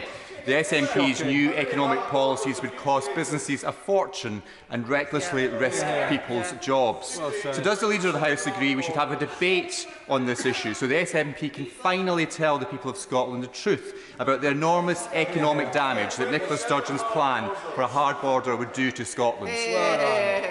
Well, I thank my honourable friend. Yes, I'm afraid this is the latest wheeze from the SNP to risk jobs and burn taxpayers' money. Let us not forget, this is the party that during the pandemic hired a testing firm at the cost of £10 million that promptly furloughed all of its staff. In fairness to them, they did try and guarantee some jobs. They paid a company the tune of £5 million per job and then failed to secure any of those jobs. Audit Scotland said of the Scottish Government it had no framework to deal with the private sector. And of course, the most spectacular is the fact that they have paid the cost of 24 ferries for just 2 vessels. Peter Hobhouse. Mr Deputy Speaker, MPs should be allowed to vote according to their judgment and without being harassed or bullied. Can she clarify what happened in the No Lobby according to her observations? And does she agree with me that yesterday's event throws a very bad light on the professionalism of this our Parliament? Well, can I say that I agree with the Honourable Lady, and as I set out in my earlier remarks, we have a way of organising ourselves in this place, but we are elected by our constituents to look after their interests and the interests of this country. I have to say that I was in the lobby last night. I did not see any of that has been reported, but there are processes for reporting these things and for looking at them. And I'm sure if you will have heard Mr. Speaker's statement earlier today, I think he is right. That is the right approach. Selene Saxby. Thank you, Mr Deputy Speaker. Nitrous oxide capsules have littered North Devon beaches this summer as more and more people are using them for recreational purposes, despite the risks such as damage to the lungs, halting breathing and slowing the heart to a dangerous level. Manufacturers this week have called for further restrictions on its purchase. Can I ask if the government may consider this recommendation and restrict sales for recreational use? Can I thank my honourable friend for shining a spotlight on this important issue and clearly an issue of great concern to her constituents. Given concerns about the use of nitrous oxide, particularly by young people, the former Home Secretary sought advice from the Independent Advisory Council on the misuse of drugs, and when they respond, the government will consider their advice carefully and inform the House. There's a huge problem across my constituency of youths razzing around the streets on motorbikes, sometimes stolen, riding without helmets, pulling stunts, putting other road users and pedestrians in danger. I was accompanied by Councillor Alison Gwynn to a meeting with Chief Superintendent Davis on Friday. The Denton South councillors Reid, Newton and Naylor had a packed public meeting on Monday about this, and Audenshaw councillors Smith and Martin are still picking up the consequences of a 16-year-old boy coming off his bike and sadly losing his life. This is serious. It comes down to a very resource-intensive programme to tackle it. Can we have a statement from the new Home Secretary that this government takes these issues seriously and will give Greater Manchester Police and other police forces the tools that they need to tackle this scourge on our streets? Well, I'm very sorry to hear about that situation, and particularly that tragic loss of life. The honourable gentleman is right. It's a whole community approach to this. I will certainly make sure what he has said today is flagged with the Home Secretary. Thank you, Mr Deputy Speaker. I welcome the Chancellor of the Exchequer's statement earlier this week, which set out a realistic approach to dealing with our financial challenges. But my right honourable friend will be aware that that causes concerns about funding for a whole range of schemes. My two local authorities are very concerned about their levelling up bids. Can the Leader of the House give an assurance that when the Chancellor makes his statement on the 31st, it will be accompanied by clarification as to existing projects? Well, I thank my honourable friend for raising this. I know the huge amount of work he has done on the levelling up agenda in his constituency. I will certainly make sure the Chancellor has heard what he has said today, and I will also make sure that the Secretary of State for Levelling Up has heard his words too. Oswald. Thank you, Mr Deputy Speaker. It's estimated that between 2.5% and 4% of people, adults and children, have ADHD.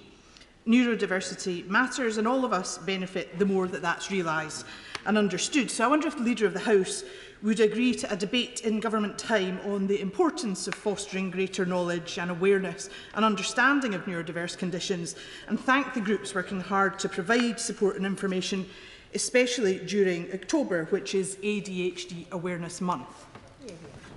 Well, I thank the Honourable Lady for raising this important point, and I do join with her in thanking the large number of organisations who do work to ensure that families have the advice and support that they need. I shall certainly flag this with the number of departments that will be looking at this particular issue, and I would encourage her as well to raise it in questions.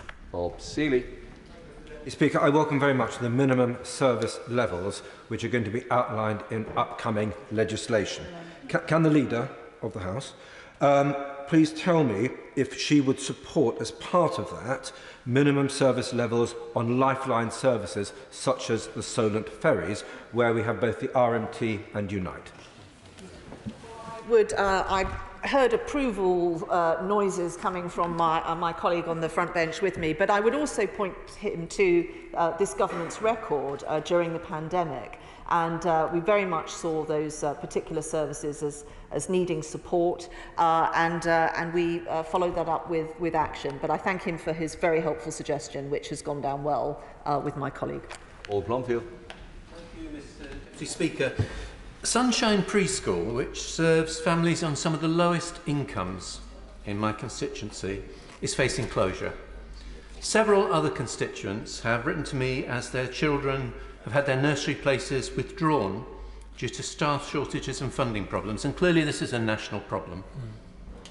It's not a question, as the government seems to think, of ratios of staff to children, but the failure of funded early learning rates to keep up with costs.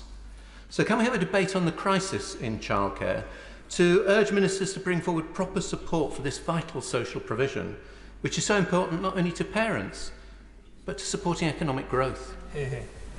Well, the Honourable Gentleman is absolutely right. These are incredibly important services for the children themselves and their development, and also to support families, but they are absolutely critical to enable people to remain in work and to progress through work. I shall certainly raise this issue. I know it is a matter that is a concern across the House with the Department for Education, and I also know that the work the government has been doing on early years to take a more holistic approach to all of this and make sure it's doing what parents really need it to do will also, the colleagues involved in that will also want to hear the Honourable Gentleman's remarks.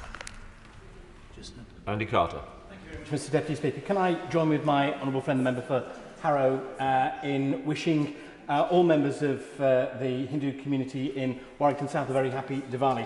I recently met with many members of that community who expressed concerns about recent events in the Midlands. Can the leader assure my constituents that the safety of all communities is a priority for this government and they should enjoy in their community the Festival of Light? Well, I thank my honourable friend for raising this. I do join with the remarks that he made, and especially to all those in his constituency. Clive Efford. My constituents are really concerned about cuts to their train services that have been allowed under powers that were introduced during COVID. The Secretary of State has allowed South Eastern trains to make major alterations to its timetable using those powers, even though we are out of COVID now. So can we have a statement from the Secretary of State to explain why these powers have been allowed to be abused in this way and why my constituents are losing train services? Well, I thank the honourable gentleman for his remarks. My right honourable friend will have heard them, but I will formally follow up with the department. Benjamin O'Hara. Mr Deputy Speaker, I'd like to draw the Leader of the House attention, indeed the whole House attention, to Early Day Motion 480, which was published this morning. It congratulates Dunoon Grammar School, which yesterday was awarded the 2022 World's Best School Prize in the Community Collaboration category. I hope to arrange a visit to this Parliament very soon from the school, but before that, would the Leader join me in sending her congratulations to Head Teacher David Mitchell, his staff and all the pupils of Dunoon Grammar School on this remarkable achievement, which you can imagine is a source of huge pride for the town, indeed everyone in Argyll and Bute, and is a real triumph for Scottish education. Yeah, yeah. Well, I'm going to enter into the spirit of his question and not comment in depth about the SNP's track record in education, but what a wonderful achievement, and I do send my congratulations to David Mitchell, all his staff and pupils, and I hope they will celebrate. Patrick Grady. Given the Prime Minister's announcement that she intends to stand down, I wonder how wise it is to proceed with much of the business that the Leader of the House has announced for next week, not least the retained European Law Revocation and Reform Bill. It is of massive constitutional significance. It would enact a huge power grab from both this place and the devolved administrations. Given that the bill that created retained EU law, the European Withdrawal Act, was subject to 8 days of scrutiny on the floor of this House in committee of the whole House, can, if she is able to make any kind of guarantee whatsoever about the future of the government, given the complete chaos that is now engulfing the Conservative Party, will that bill be subject to scrutiny by a committee of the whole House and not just by a public bill committee? Very important bill which will modernise the statute book, and I would say to the honourable gentleman with regard to other matters, I am going to keep calm and carry on, and I would suggest everyone else do the same. Thomas. Mr Deputy Speaker, I take this opportunity to wish all of my constituents getting ready to celebrate next week a very happy Diwali. Can I ask the Leader of the House, she may or may not be aware that there's been a steep decline since 2015 in the number of UK students studying Gujarati, Urdu and other languages prevalent across South Asia at GCSE level. Given the significance of these languages for many British children's educational attainment, and crucially for our ability to maximise our trade and security relationships with India and other countries in South Asia, could we have a debate in government time to explore the reasons for that decline and indeed how we might reverse it? Well, I thank the honourable gentleman for raising that issue, and I will certainly make sure that the Department for Education has heard what he has said today. He will know very well how to secure a debate, and I thank him for raising the points. Madam Fellows. Mr Deputy Speaker, I wish I could take the Leader of the House's advice to keep calm and carry on. But in my role as SNP spokesperson on disabilities, I meet regularly with disabled organisations representing disabled people. This week in Parliament, muscular dystrophy had a drop-in to which my young parliamentary assistant went, and he came back visibly shocked at the amount of electricity that one young person needed to use to stay alive. With the U-turn by the Chancellor, and with the news we have just received that the Leader of the Conservative Party has just stood down, will there be a statement on the 31st of October? I know it's not in the Leader's gift to tell me exactly, but if there is to be a statement by another Chancellor or the same one, I don't really care which, can we have some kind of guarantee that there will be extra help for people like this? Because it's absolutely imperative. It's life and death to people, and it's life and death to their carers as well. Well, I thank the Honourable Lady for raising this because it affords me an opportunity to provide reassurance to people. This was raised last week as well, and I have already written to the Department for Health and other departments on this matter. We want to ensure that people are looked after and taken care of and supported throughout this winter. We're very aware of the additional costs that people with certain health conditions and disabilities are facing. I know this issue is being looked at, and I also want to assure her that I understand people want reassurance fast. Wendy Chamberlain. Thank you, Mr Deputy Speaker. Conscious I'm in the honourable member for Strangford's slot, and although I may wish to ask the Leader of the House if she wants to make any statement of intent in relation to her future candidacy for Leader of her party, I do want to focus on comments made by the honourable member for Dumfriesshire, Clydesdale and Tweeddale in relation to the Global Replenishment Fund. When the government failed to make an announcement on the 21st of September of a pledge, that was really unusual. And now that we're hearing plans of the government to drop ODA spending even further, I do think we are really stepping back from our global commitments. So can the Leader of the House tell us when that announcement is likely to be made? Is there going to be positive news for the Global Replenishment Fund, and will there be time made for the House to scrutinise it? Well, at the pledging conference where we did not make a detailed pledge, we did put on record very strongly our commitment to that. I think the issue was that a minister was not available to go, and so the pledge wasn't made. That was, from memory, my understanding. But I would say to the Honourable Lady, this is expected very shortly, and I would point her to our record, which is world-leading on this and other replenishment conferences.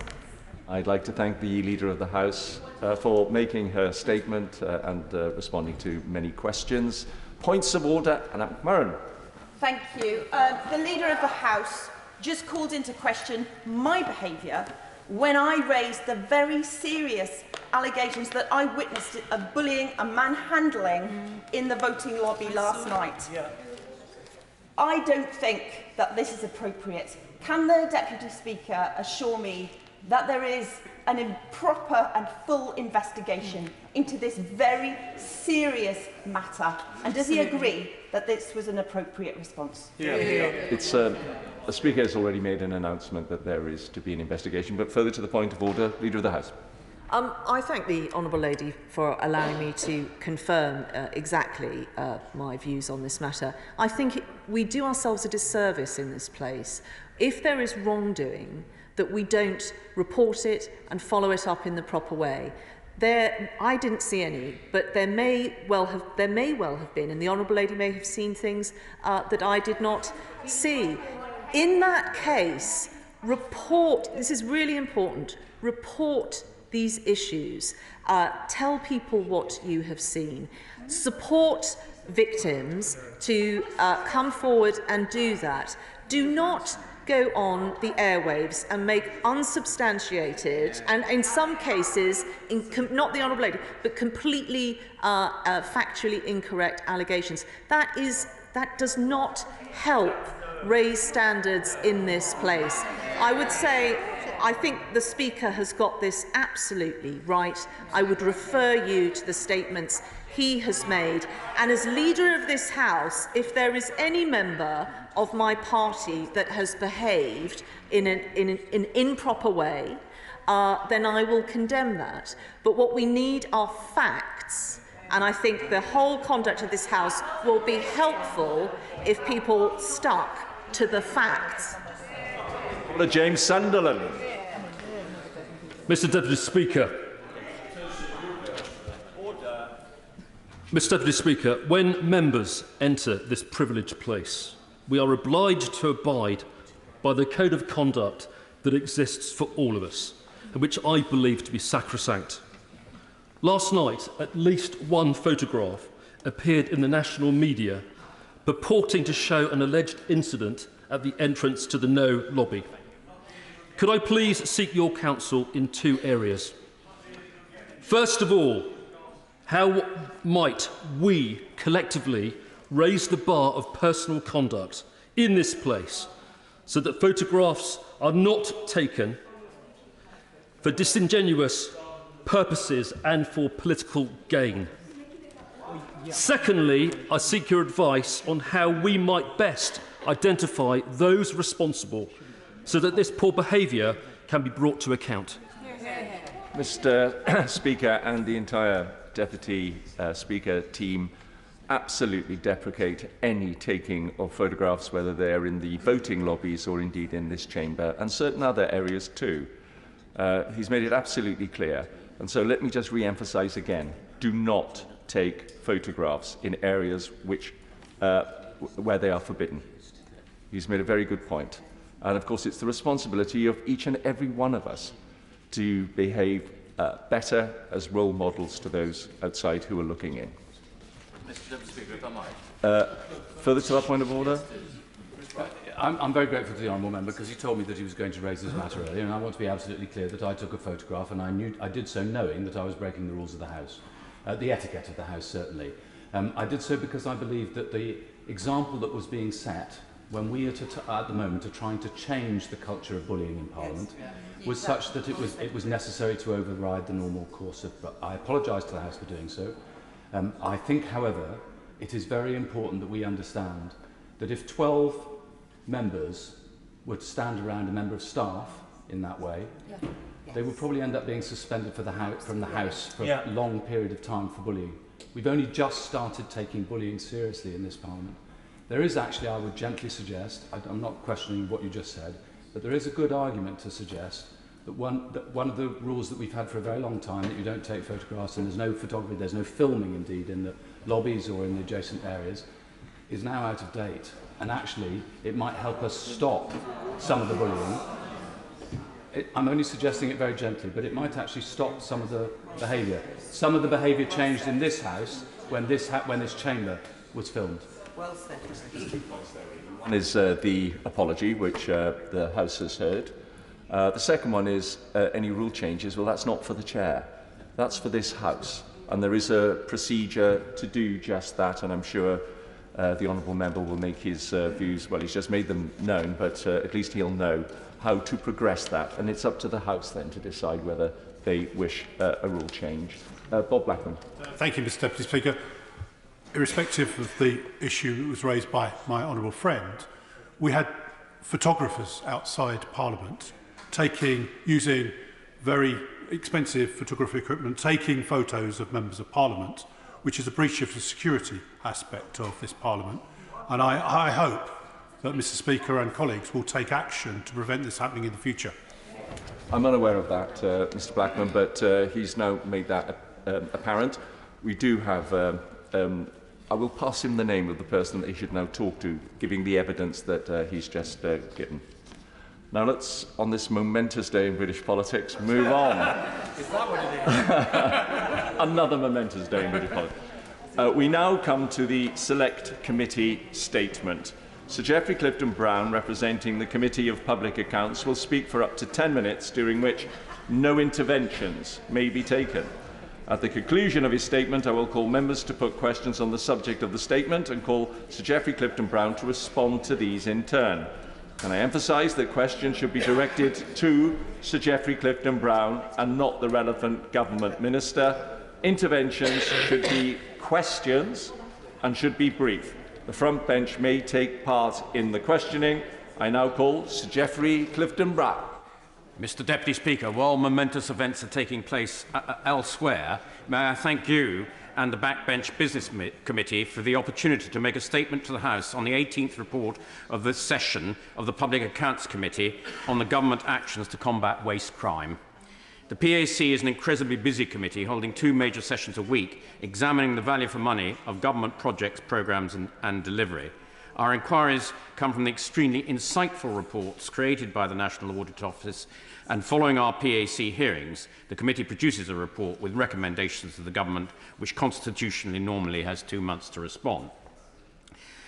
The PAC has this week published its report on the government actions to combat waste crime, highlighting our main concern with the government's strategy in combating waste crime, providing recommendations and urging the approach to be reconsidered so that waste crime is not effectively decriminalised. Despite an increase in the number of incidents of waste crime and the cost of dealing with it significantly increasing, the PAC found that DEFRA and the Environment Agency are only making, and I quote from the report, slow and piecemeal progress in implementing the 2018 resources and waste strategy, and DEFRA does not have an outlined delivery plan for achieving its admirable policy of eliminating waste crime by 2043.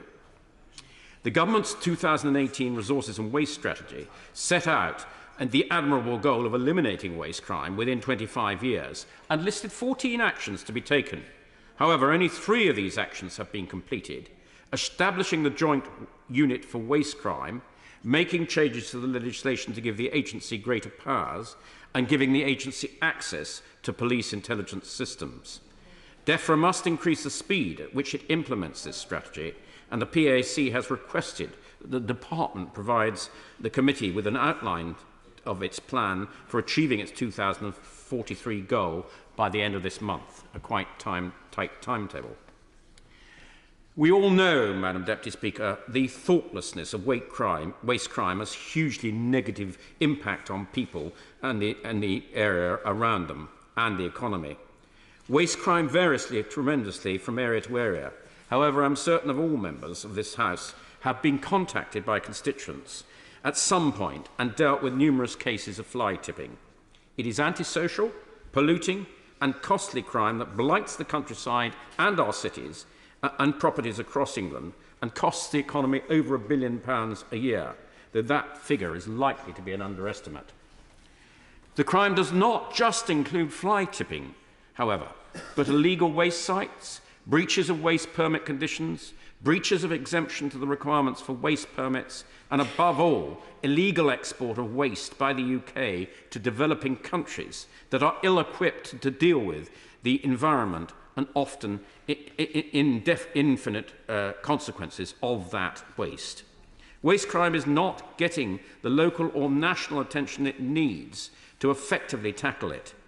It's a crime that's greatly underreported. Only around a quarter of incidents are reported. The government and agency statistics are just not accurately capturing the true scale and impact of this crime, with local authorities not providing consistent reports on fly tipping and relying on the public to report crime. The PAC asks that DEFRA and the Environment Agency explore the full range of digital solutions to solve the issue of data weaknesses, such as satellite and drone technology.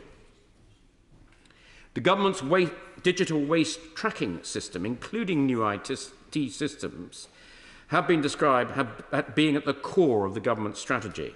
However, it is still in development after 4 years. DEFRA's prototype is in the testing stages, and before it reaches the next stage of development, expected to be rolled out in 2024. This will be a big step forward in improving data and improving public reporting incidents, and swift and appropriate follow-up hopefully being implemented. The project has ambitious aims, and DEFRA is confident it can deliver, having successfully carried out an IT system which was put in place when we left the EU. But the PAC has investigated similar large-scale digital projects by other government departments before, and therefore asked DEFRA to write to the committee when the IT contract is let to confirm that it has happened and what is the plan for its implementation. The landfill tax has been successful in reducing the amount of waste sent to landfills and encouraging recycling, which has become an increasingly normal way of waste disposal for many households in recent years. However, the PAC reports that this tax has increased the incentive to commit waste crimes, which with HMRC slow to prosecute offenders. Indeed, it recently tried to prosecute an alleged offender in an Operation Nosedive. It cost a huge £3.5 million and yet ended up without it going to court. HMT and HMRC are currently reviewing the landfill tax, and they need to take into account the incentive that the current tax has in its present design in encouraging waste crime. The tax gap, which is the difference between the tax due and tax collected, landfill tax is one of the highest as a proportion of its size for all taxes. The Chief Executive, Jim Hara, the first permanent secretary at HMRC, assured the committee only this morning that the reason for this is that the scope has been widened to include illegal waste sites, which are difficult to track down. However, he did assure the committee that HMRC recognised the social and environmental harm caused by this. The reality is that the current system does little to deter people from committing waste crime, from organised criminals who are responsible for the majority of the incident, and they often perceive the fines, and I quote from our report, as a business expense. Fines are not high enough to discourage the crime, and even in the unlikely case that they end up in court, the penalties are not sufficient. DEFRA, the Environment Agency and HMRC need to work more closely together to develop a plan for making the enforcement more effective, speeding up the process, assessing the current sentencing guidelines, which must include not only higher fines, but custodial sentences for the most egregious cases. And DEFRA must, Madam Deputy Speaker, work more closely with local authorities. And while the department is developing the guidance, it is the local authorities who are responsible for cleaning up the waste on the land they control and investigating suspected perpetrators. Evidence from the National Farmers Union, NFU, said that better reporting and recording of waste crime on private land, and I quote, is urgently needed due to the substantial number of unrecorded incidents with fly tipping affecting 2/3 of farmers. The national framework needs to be cleared by DEFRA so that local authorities have clear guidance on tackling fly tipping and providing flexibility for responses, but overall good practice.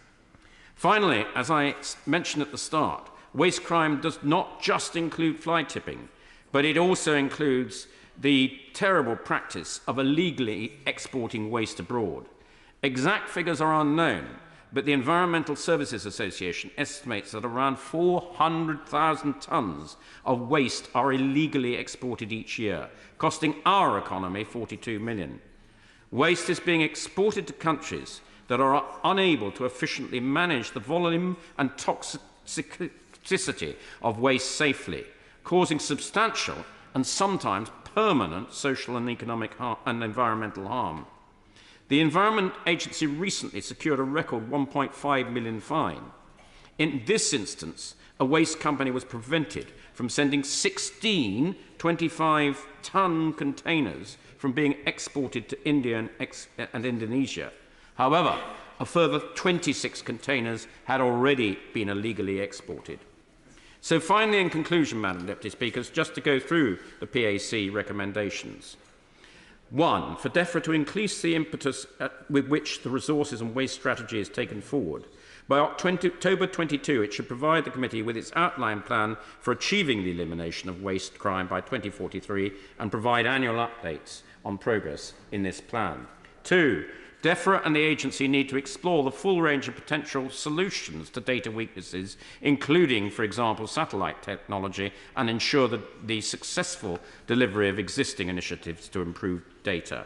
3. DEFRA should work with HMT and HMRC to ensure the current review of landfill taxes takes into account incentives that the tax currently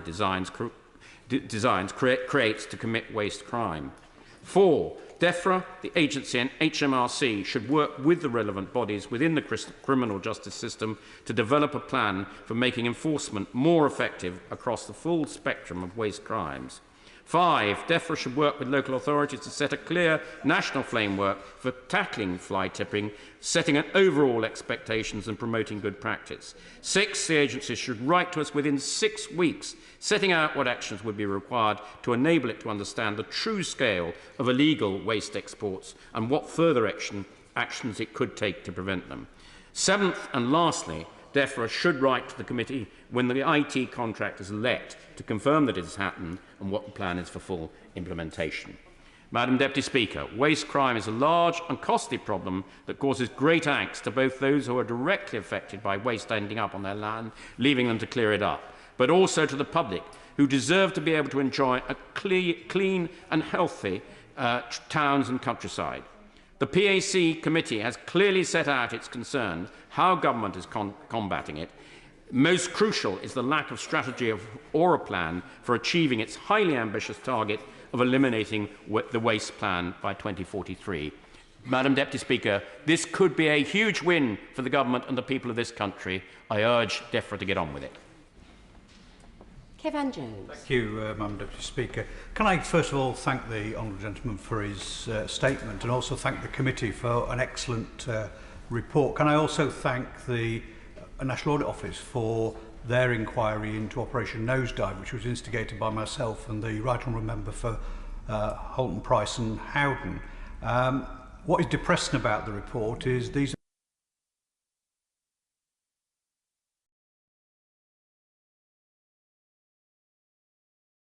I support, but this is not a victimless crime.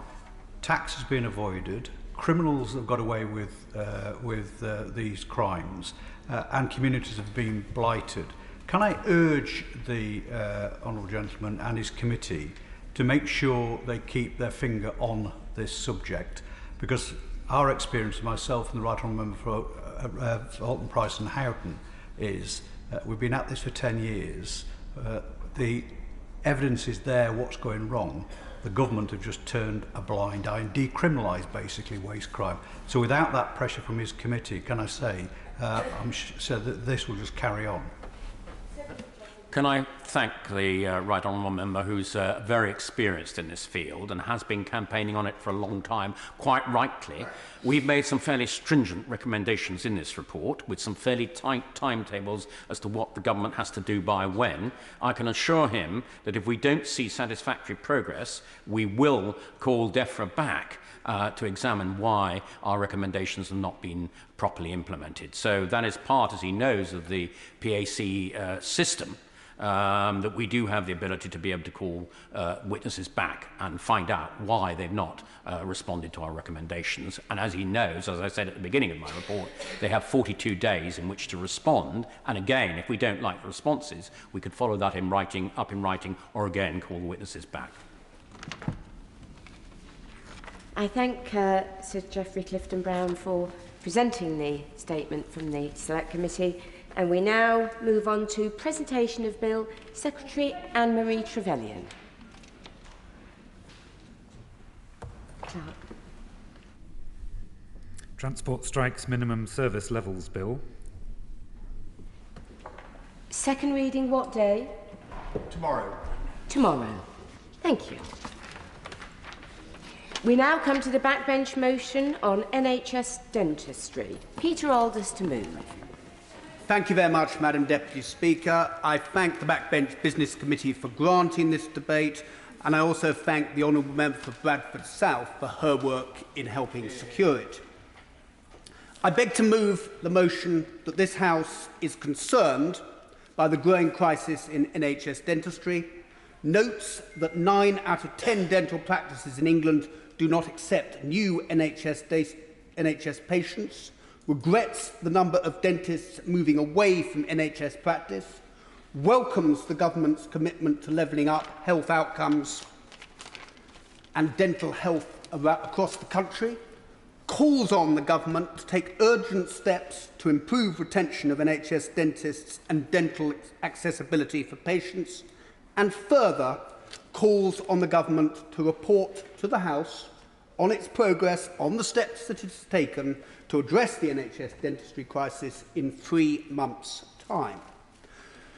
I also highlight petition number 564154, signed by 11,067 people, calling for an independent review of the NHS dental contract. Madam Deputy Speaker, colleagues have been securing debates on the state of NHS dentistry for the past 2 years. This crisis has been brewing for a long time, and the situation can be likened to a house built on shallow and poor foundations, which has come crashing down with the earthquake of COVID. The King's Fund describe NHS dentistry as being on life support, whilst the British Dental Association describe it as undergoing a slow death. In their monthly report for October, Healthwatch repeat that NHS dental care continues to be one of the main issues that they hear about from the public, who across the country are clamouring for NHS dentistry which is both affordable and accessible. In Suffolk, there are 70 dental practices with NHS contracts. Not one is taking on new patients. Locally, there has been some welcome support, in that in Lowestoft, a local practice was granted additional units of dental activity that allowed them to see emergency patients until the end of September. And in July, the Dental Design Studio were awarded a contract to deliver NHS dentistry for up to 8 years. However, very quickly, both practices were fully booked up and have had to turn away patients.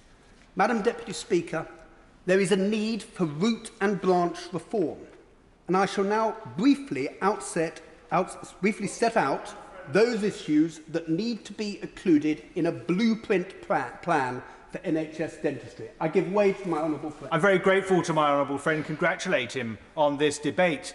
Would he agree with me that the fundamental problem with NHS dentistry at the moment is the 2006 contract and the units of dental activity? Does he share my disappointment at the statement made in the summer about how to resolve the situation based upon the consultation launched last year? And does he furthermore hope that UDAs will be expunged from all of this so that dentists can be properly rewarded for the job they do and thus return to the NHS? I thank my honourable friend for that intervention. I agree wholeheartedly with him on that point, and I will come to it as I set out what I believe needs to be done to improve the situation, and I think that he and I are very much on the same page on that particular issue. I will address firstly, Madam Deputy Speaker, the issue of funding. There is a need to secure a long-term funding stream. In recent years, the NHS dental budget has not kept up with inflation and population growth. Since 2008, NHS dentistry has faced cuts with no parallel elsewhere in the NHS, and the British Dental Association state that it will take £880 million per annum to restore the service to 2010 levels. I acknowledge the budgetary challenges that the Chancellor faces, but the reform process is doomed from the start without an appropriate level of investment. There is a need for a protected budget, and any funding that is clawed back must be kept in dentistry. Secondly, a strategic approach should be adopted towards recruitment and retention, with a detailed workforce plan being put in place. I'll give way. Very grateful to him for giving way and congratulate him and my honourable friend from Bradford South on securing this debate. It is a crisis. It's a crisis in South Manchester, as it is across the country trying to access NHS dentists. Now, there are highly trained dentists from abroad who can help. I've got some constituents who are trained at the dental faculty of the University of Hong Kong, which is in the top 3 faculties in the world, has an English curriculum, but they can't get registered, they can't access the licence exams. Now, I understand the government have said they're going to simplify the registration process. Would you join me in urging the government to act very quickly to make that happen? I thank the honourable gentleman for his intervention there. He's come in at a very appropriate time, and he may well have been reading my speech, because that actually was the very next point I was going to come on to. What I was going to say is, in the short term, we need to be stepping up recruitment from abroad. Whilst the legislation tabled earlier this month to streamline the process of recognising overseas qualifications is welcome, this on its own will not address the problem, and I hope the Minister in his response will address this particular issue. In the longer term, we need to be improving dentistry training ourselves and ensuring that this is available throughout the country. And in this regard, the proposals being worked up by the University of East Anglia and the University of Suffolk are to be welcomed. Madam Deputy Speaker, thirdly, there is a need for a new NHS dental contract, as my honourable friend mentioned a minute or so ago. It is welcome that discussions have started on revising the contract, but there is a worry that the government are only looking at marginal changes when ultimately a completely new contract is required. At present, the NHS contract is driving dentists away from doing NHS work. Its target-based approach is soul-destroying for so many, and it needs to be replaced by an agreement that has prevention at its core.